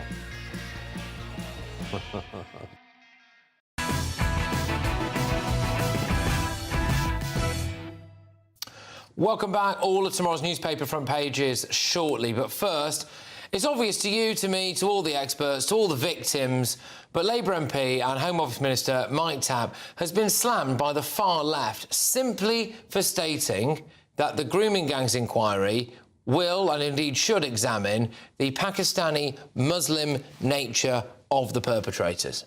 It's also very important, and what we won't do is turn away from this, and it's about ensuring that if there is a link between ethnicity, between race, between culture, that we identify that so that we can deal with it, whether it's because one of the reasons that the perpetrators are committing this crime or one of the reasons that some have turned away from it. We need to get to the bottom of it, and I'm confident we will. But, of course, all the usual suspects were up in arms. Leader of the Green Party, Zach Polanski, not his original name, wrote on X, an immigration minister for the Labour Party. They believe in nothing, and just parroting Nigel Farage and Tommy Robinson. He was joined by the co-founder of your party, Zara Sultana. Nothing but a Team You Enoch Powell. This rhetoric is straight out of the old fascist playbook. Shame on you, and shame on this Labour government. And, of course, the journalist Owen Jones has chimed in. This is a Labour minister. What the F? I'm sorry, but are the far left in total denial about the link between ethnicity, culture, and in some cases religion, and the child rape gangs? I'm joined now by the former Tory MP for Rother Valley, Alexander Stafford. Good to see you. Thank you very much, Alexander. So what is it that the far left are not understanding here about the potential, well, very definite link, actually, in some cases, between aspects of culture and ethnicity and the abuse that we've seen of predominantly working-class white girls?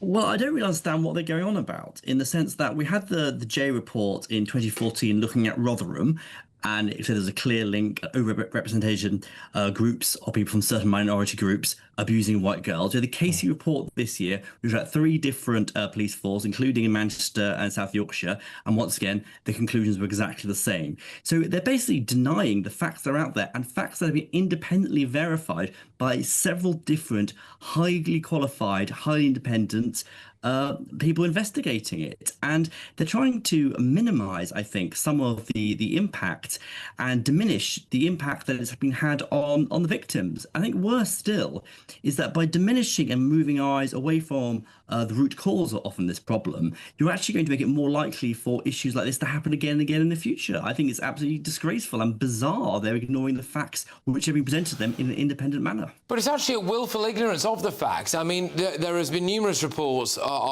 sorry, this is quite graphic, obviously, but there have been numerous reports of young girls, underage girls, who had passages from the Quran quoted to them whilst they were being abused. There are numerous testimony from young girls who were told they were being abused because they were non-Muslim and because they were white. So it is a willful ignorance of the facts, isn't it? And just an attempt to call people fascist. I mean, Mike Tapp might be many things, but he's definitely not a fascist. To stop us from looking into this. Well, exactly. And we know what's happened over the last 15, 20, 30 years. We've turned a blind eye to this, unfortunately, for so long. The police, the authorities, the council, the governments have turned a blind eye. Well, the Conservative Party as well. All the parties have been really doing this, whether at a local level, at national level, and the progress has been relatively glacial. But I mean, at last, the Labour Party is starting to recognise that there is this link, there is this background, and are starting, albeit very slowly still, to look into this. So when you have former Labour MPs like Zara Sultana, who, let's forget, was elected on the Labour Party ticket, basically denying this publicly, what else is going on in the ranks of some of the left-wing Labour MPs or councillors who are still part of the Labour Party? And clearly this shows to me that the attitude amongst certain members of the Labour Party and the left is still not where it needs to be and should be, protect our young women and girls. Well, the Greens are doing quite well in the polls at the moment. Zach Polanski appears to be the flavour of the month. Again, not the name he was assigned at birth, but that doesn't seem to matter anymore. And he is saying that, an immigration minister for the Labour Party, they believe in nothing. They're parroting Nigel Farage, Tommy Robinson. Well, I would take that to mean that if you vote for the Green Party, then you are voting to just ignore any potential link whatsoever between culture, race, ethnicity and the abuse of predominantly working-class white girls. I just find that strange behaviour. That just sums up, though, I said, the Green Party. People vote for them, think they're nice, cuddly and like protecting the environment and love of trees and plants. But actually, they've got quite a radical agenda when it comes to what they believe. They believe in open borders. They don't believe in controlling immigration. They don't believe in controlling crime in a particular way. And I think they are doing very well at the moment because the Labour Party is falling on their knees, and they're just sort of lashing out, drawing the sort of radical left to them. And unfortunately, people are believing this. People are willfully closing their eyes and their ears to the problem that has been presented in an independent way. I just think it's remarkable. We have finally got to a stage in this country where we are at least going to have something resembling a national inquiry. We did a whole piece on it yesterday, which appears to suggest that maybe there is going to be an attempt to whitewash this with a former Labour peer in charge of it, who has basically expressed pretty positive views about critical race theory. So not everyone's first choice for a leader for this inquiry. But those people are expressing the exact attitude that led us into this mess in the first place. If you are unable to call out what is staring you in the face, you're unable to have these admittedly very difficult conversations, Alex, but conversations nonetheless, then you end up just burying your head in the sand, and people suffer as a result. But look, Alex, thank you very much. Well, go on quickly. Yeah, go on. I just say there's one portion in Mike's, the MP's comment, is that if there is a link, or could there be a link? So he's not even saying there's 100% a link, and yet the radical left are jumping on it. They're not even willing to contemplate there might be a link, even though the evidence there. They're saying, regardless, there's no link. Let's look at the inquiry. Let's get the evidence again, rather than just throw it out the window. And that's how our girls were abused again and again and again. They're terrified. They're terrified of, I think, their worldview crashing down around them. But there we go. Look, former Tory MP for Rother Valley, Alexander Stafford, thank you very, very much. Right, coming up, the first of tomorrow's newspaper front pages. This appears to be one of the more sensational ones. David Lammy is considering wiping the criminal records for thousands of child criminals. He is the Justice Minister, isn't he? The lack of Justice Minister. Anyway, that's next. I forecast a perfect holiday in the sun. Weather looking good then? For sure, and no worries about our travel insurance. All Clear Travel Insurance sponsors GB News Travel Destinations forecast. Heavy thundery downpours will continue to affect Cyprus as we go through tomorrow and into Friday, but this unsettled weather, it is going to ease as we head into the weekend. And actually, across many other parts around the Mediterranean, it's looking largely fine. Some decent sunshine to be had as well. Slightly different story, though, across much of Spain. A few outbreaks of rain around, and there is a band of rain sweeping in from the west, so that's going to turn things a bit wetter across Portugal and western Spain as we head towards the end of the week. All Clear Travel Insurance sponsors GB News Travel Destinations forecast. Hello again and welcome to the latest update from the Met Office for GB News. Fine for many of us for the next 24 hours or so. Less windy than it has been through the week so far, but there is another weather system on its way. It's going to bring rain to western parts later in the day on Thursday. It's slow moving though, so it'll take some time to reach eastern areas. Initially, we do have some rain for central and northern Scotland. That's going to ease through the evening along with the winds, so eventually it's all calming down a touch, and the lightest winds will be towards the southeast. That's where the clearest spells will be, so temperatures dipping here to 5-6 Celsius in places.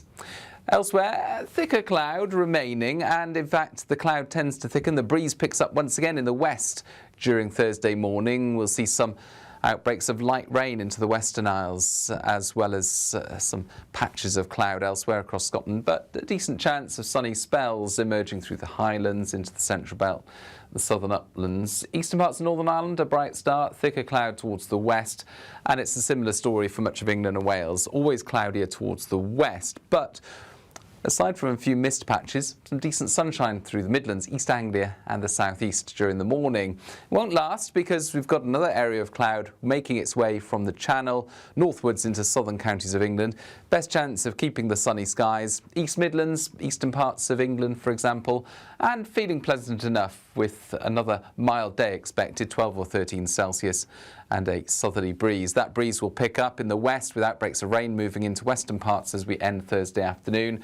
The weather front responsible, though, slow moving across the country, and it's only going to be Friday lunchtime, early afternoon before it clears the southeast. Sunnier skies returning elsewhere for the rest of Friday, but also with some showers. Saturday starts fine, but unsettled weather returns later. You want to know what's really going on in the corridors of power? Labour don't know what to do with you half the time, and that makes you quite lethal in the chamber. Get behind the headlines with Chopper's Political Podcast. Join me, Christopher Hope, as I sit down with the great and the good of British politics. We'll see where this ruling takes us. These are the stories shaping our nation. Chopper's Political Podcast, available now on all platforms. Listen in and stay ahead. Decisions made in Washington aren't just shaping America, they're shaping Britain too. From migration to global security, from crime to health. Whatever happens in the White House today will be felt in your town or city tomorrow. That's why The Late Show is live from Washington, D.C. Cutting through the politics to show you what it all means for Britain. The Late Show live every night at midnight. Only on GB News, Britain's news channel.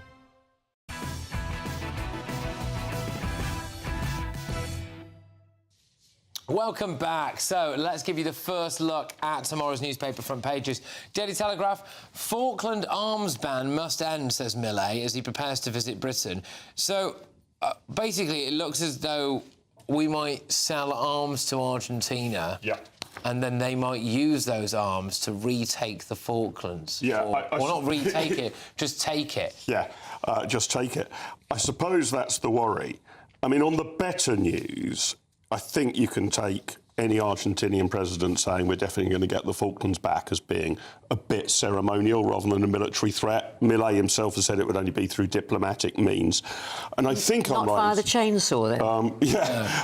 And I think I'm right in saying that there's a constitutional obligation for the president to lay claim to the Falklands. But look, it looks like he's going to come and visit, right? So he's going to be the first, and he's going to meet Starmer, he's going to meet opposition leaders, so presumably that's Kenny and Nigel Farage, and he's invited Keir Starmer to Buenos Aires for an official visit. So I'm a bit up for that. I'm up for Maybe a bit that's of how they do chainsawing. it. They get him to Buenos Aires and they take him hostage and they say, all right, we'll give him back if you give us the Falklands. And we say... Well, we would say no. No. Presumably. Anyway, right, just down the side there, it's got David Lammy plans to wipe child criminal records. We'll talk about that in a sec. Let's rattle through. Sorry, the Metro. Defensive trawl for World Cup fans. US rule says that travellers must let immigration officials see 5 years of social media posts if they are going to come in to watch the World Cup. The Daily Express, they cannot be trusted with Brexit. Keir Starmer was accused of handing our country over to Brussels, as Rachel Reeves became the latest cabinet minister to hint at joining an EU customs union. Then we've got the I paper, UK set to turn back clock on Brexit and rejoin the EU's student exchange scheme from January 2027. Right, so we've got the customs union, we've got the student exchange scheme. The Mirror, £3.5 billion war on homelessness. Minister, we will halve the number sleeping rough. They have literally just legalised rough sleeping. They have or decriminalised it, whatever. I always get confused about what those two things mean. But anyway, they've now... This says the scandal of rough sleepers and families trapped in B&Bs will be tackled with £3.5 billion war on homelessness.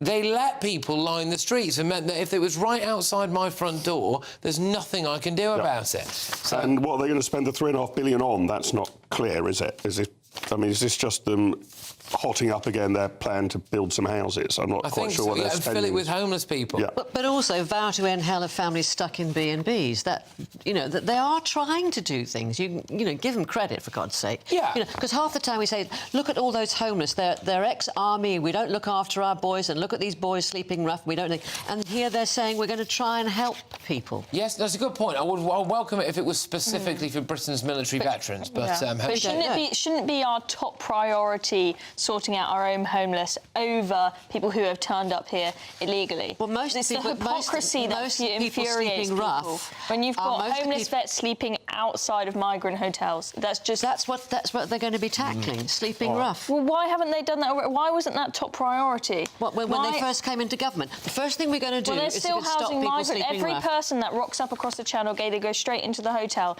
It's not the case that every time they see a homeless vet, they straight away process them and get them in a hotel. A lot of people actually who sleep rough, and people discover this at Christmas, do not want to go into a hotel, do not want to be regularised in any way. They have to be helped. OK.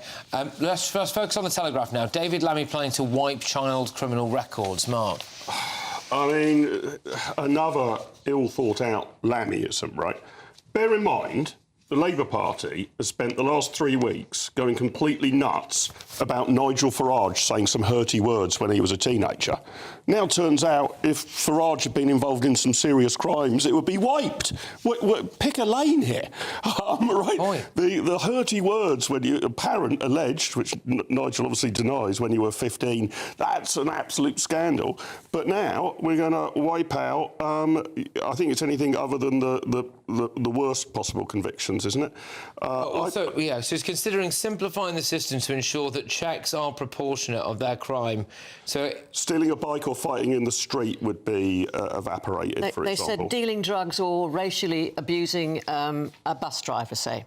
Right, but Nigel Farage has been hauled over the coals so hang for on a minute. this. So had Nigel Farage not been accused of making some what he would describe as jokes, albeit offensive, towards some Jewish pupils at his school, but if he had actually been criminally prosecuted used for the it. N-word at a bus driver, that would be fine. and wiped. Have they stated what age group they're talking Well, about? they're talking about people in their 50s, 60s and 70s. So, I mean, it's... but are they saying people under 16 or over 16, say? Because a lot of the remarks that Nigel Farage is alleged to have said was when he was in his later teens. Here, I think well, it was at school, wasn't it? Yeah. Yeah, I mean, anyway, yeah, you can be at school when you're 17, 18. Well, but it's pretty difficult to say, you know, you said this at 16, we're absolutely horrified. Meanwhile, we're going to completely wipe the site clean for God only knows how many thousands of people. It's not your fault what you do when you're a teenager, unless you're Nigel Farage. Oh, yes, it is. I think it is. Therefore, I'm against. I'm against. Show me the boy and I'll show the man. Better dealing smack than saying what he said. By David Lammy's logic, it would have been preferable for Nigel Farage to have been a cocaine dealer or fighting in the street. Yeah, that all gets wiped. So that's all forgiven. Yeah, look, I don't have an issue with, as you do with certain convictions, they expire over a period of time. If someone stole a packet of sweets from the sweet shop when they were 10 years old and they got in trouble with the police for it, fine, OK. But I would quite like to know, if I'm an employer, if the person I'm hiring was the local drug dealer for their teenage years. It's kind of important information. So if they're going to do this, they really need to get the balance right and simply get rid of very small, basic convictions. Yeah, OK, all right, we'll get a bit more detail on that. I'm still quite concerned about our attempt to rearm the Argentinians. Yeah. Well, the thing is, when it comes to arms dealing, we're absolute sluts. We'll sell to anybody. Yeah. That's unbelievable. Except Argentina. You know what I mean? Because, like, literally in the same breath, he's saying also, apart from the, and I'm quoting now, state-of-the-art military technology, we also want the Falklands back. Well, not even back, just have it. So yeah, sell us the, as you say, the arms. Sell us the arms. Yeah, we're going to end up in this. Am I going to end up sitting here reporting on the fact that the state-of-the-art weapons that we've just given to the Argentinians are now being used against us? I mean, I don't think they need any weapons to take the Falklands, because I'm sure if they just asked David Lammy and Keir Starmer, they say, "Oh yeah, just have it, and we'll pay you some money to take it," like they did with Chagos, right? So I don't think they really need any. Lord Herman would probably just find a legal loophole. Yeah, exactly. To them and. Yes, anyway, getting some dirty looks here from Nina, who disagrees, no doubt. Anyway, all right, coming up. Junior doctors are to vote on calling off strikes after West Streeting's caved in, partially. I mean, this is the thing. People said, oh, he's going to cave in, and he's caved in. He hasn't caved. He hasn't caved. No, he's offered them. He's not offered them any more money. He's not offered them any more money. The last tranche of money you did offer him doesn't seem to have done the trick. All right, OK, we will talk about this after the break. Join me, Nana Akweer, for an informative, interactive news programme with a difference. It's fun. No, he didn't say that, Dave. I'm so surprised. I think there's an element of truth to that. Join me from 3 p.m. every weekend, only on GB News, Britain's news channel. GB News Breakfast, every day from 6 a.m. Excited about this because our most successful female Olympian of all time, Dame Laura Kenny, who also happens to be a Tottenham Hotspur fan, which also makes me extremely happy as well. 5 Olympic gold medals, is with us. Hello, Laura. Hello, how are you? I'm really good. Lovely to see you. Listen, did you do the, of course, with all the medals and you and Jason and everything, did you ever do the actual carrying the torch? I have never carried an Olympic torch. Nope. That's the only Olympic thing probably you've never done, and I managed to pick up on it. What was your favourite Olympic? Because there was 3. We've got 2 medals in each. Do you have a favourite? It must be London 2012, right? Yeah, I was going to say, I think the most obvious one is London, right? I mean, I just think it was, as cliche as it sounds, it was a dream come true. Oh, and on home turf as well. It was, yeah. And I mean, I obviously grew up around there, so for me, it was just so special. I had so many people there. At what point, is there a point though, because I love this with all sports people, and especially when there's all these amazing moments that they go through and when you retire as well, if there was one moment, if there's something or some moment, not even a race, but a part of a race, or is it a moment when you collect your first gold medal or the last one that stays with you more than anything else? What would that be? Yeah, I think it was getting the medal, the very first medal. I mean, it was just, I felt like I was living in someone else's life. And really randomly, Paul McCartney was in there and he started singing Hey Jude. And that is like just stuck in my head because thousands of people randomly started singing Hey Jude. My goodness. Wow, what a story. GB News, the People's Channel.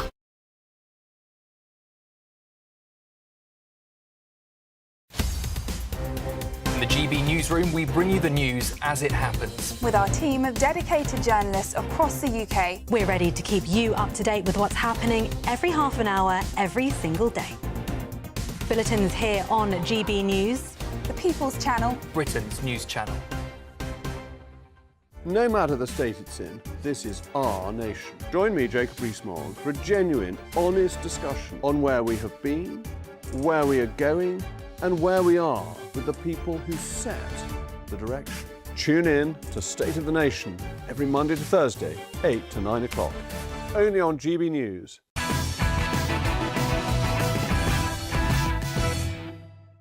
Welcome back. Let's get you the rest of tomorrow's newspaper front pages. The Times go for net zero plan to cost households £500 a year. Great. Fresh deal to avert doctors' strike offers opportunities but not cash. This incredibly woke set of junior doctors appear to be willing to settle if they are given priority over foreign doctors. So it's all right for them, but obviously not all right for anyone else to say anything like that because it would be fascism. The Guardian, visitors to the US could have to reveal 5 years of social media activity. Get deleting now, lads. The Independent revealed Britain's racist system of stripping citizenship. Chloe was telling me about this in the break. As far as you're aware, this basically means that because we didn't let Shamima Begum back and she happens to not be white, we're now racist. Yeah, long story short, I mean, that's just reading the front page. I don't see any evidence as to why exactly it's racism. They've just seen they've stripped citizenship from X number of people. Some of them happen to be of colour. Therefore, this must be racist. Right. Well, no, what they're saying here is that it appears to be a two-tier practice that leaves people of colour 12 times more likely to lose status or be trapped in. They're only, but to me, it looks like they're just comparing 200 people in Britain to 16 people who were removed in France over the same period. That's a pretty small sample size to determine that it's a racist system. I mean, they're quite woke in the Home Office. I would like to see a significant amount of evidence that there are a bunch of racists there. Yeah, well, quite. I mean, the Daily Mail go for stop... We'll just settle for lazy. Settle for lazy, as opposed to lazy racism, which is obviously something I've been accused of numerous times. The Daily Mail, stop Labour's grotesque puberty drug experiment on children. Yeah, I mean, this is pretty extraordinary. I thought we'd stopped this and banned it. And no, now there are apparently sort of trials, a trial of puberty-blocking drugs on more than 200 kids. The Tories have said it's grotesque. I think they're right.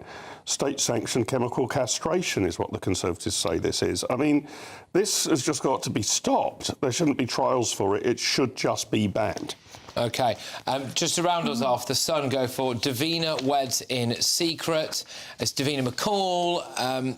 It's apparently, I'm just saying this because on The Sun, it's hubby number 3, and it says tiny bash for cancer fight star and stylist. Telly favourite Davina McCall has wed for a 3rd time, secretly marrying celebrity hairdresser Michael Douglas.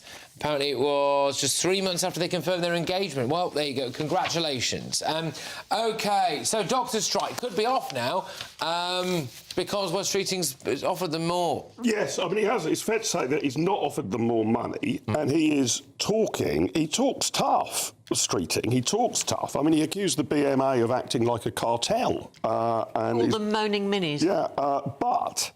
I think we've got to do a bit more than talk tough here. I mean, my own view would be you should have very limited opportunity to take industrial action if you're in a sensitive industry like this. I'm not saying a complete ban on strikes, but it should be a limited number of days a year, that sort of thing. Sorry about it, it's just quickly because I want to squeeze this in. I forgot I was supposed to be doing this, and I have teased it. Do you remember Bridgerton star Adjoa Andoh, who once had a very woke complaint about the royal family? And the rich diversity of the Abbey to a terribly white balcony. I'm very struck by that. Very struck by it, terribly white balcony. Well, she's accepted her MBE for services to drama at Windsor Castle.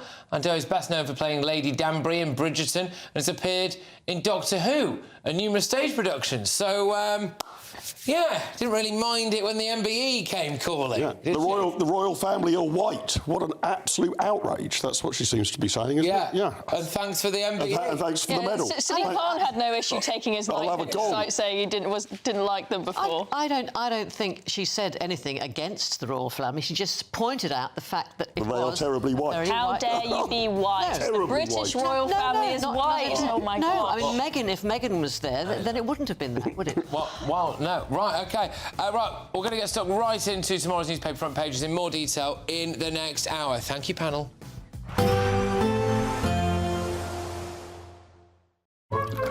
Warm and cosy, with a chance of zero visibility. Boxed Boilers sponsors the weather on GB News. Hello again and welcome to the latest update from the Met Office for GB News. Fine for many of us for the next 24 hours or so. Less windy than it has been through the week so far, but there is another weather system on its way. It's going to bring rain to western parts later in the day on Thursday. It's slow moving though, so it'll take some time to reach eastern areas. Initially, we do have some rain for central and northern Scotland. That's going to ease through the evening along with the winds, so eventually it's all calming down a touch, and the lightest winds will be towards the southeast. That's where the clearest spells will be, so temperatures dipping here to 5-6 Celsius in places.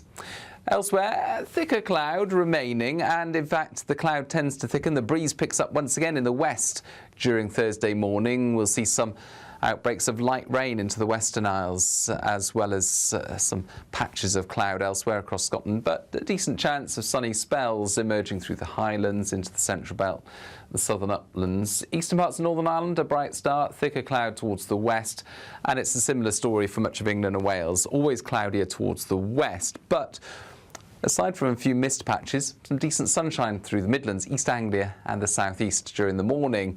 It won't last because we've got another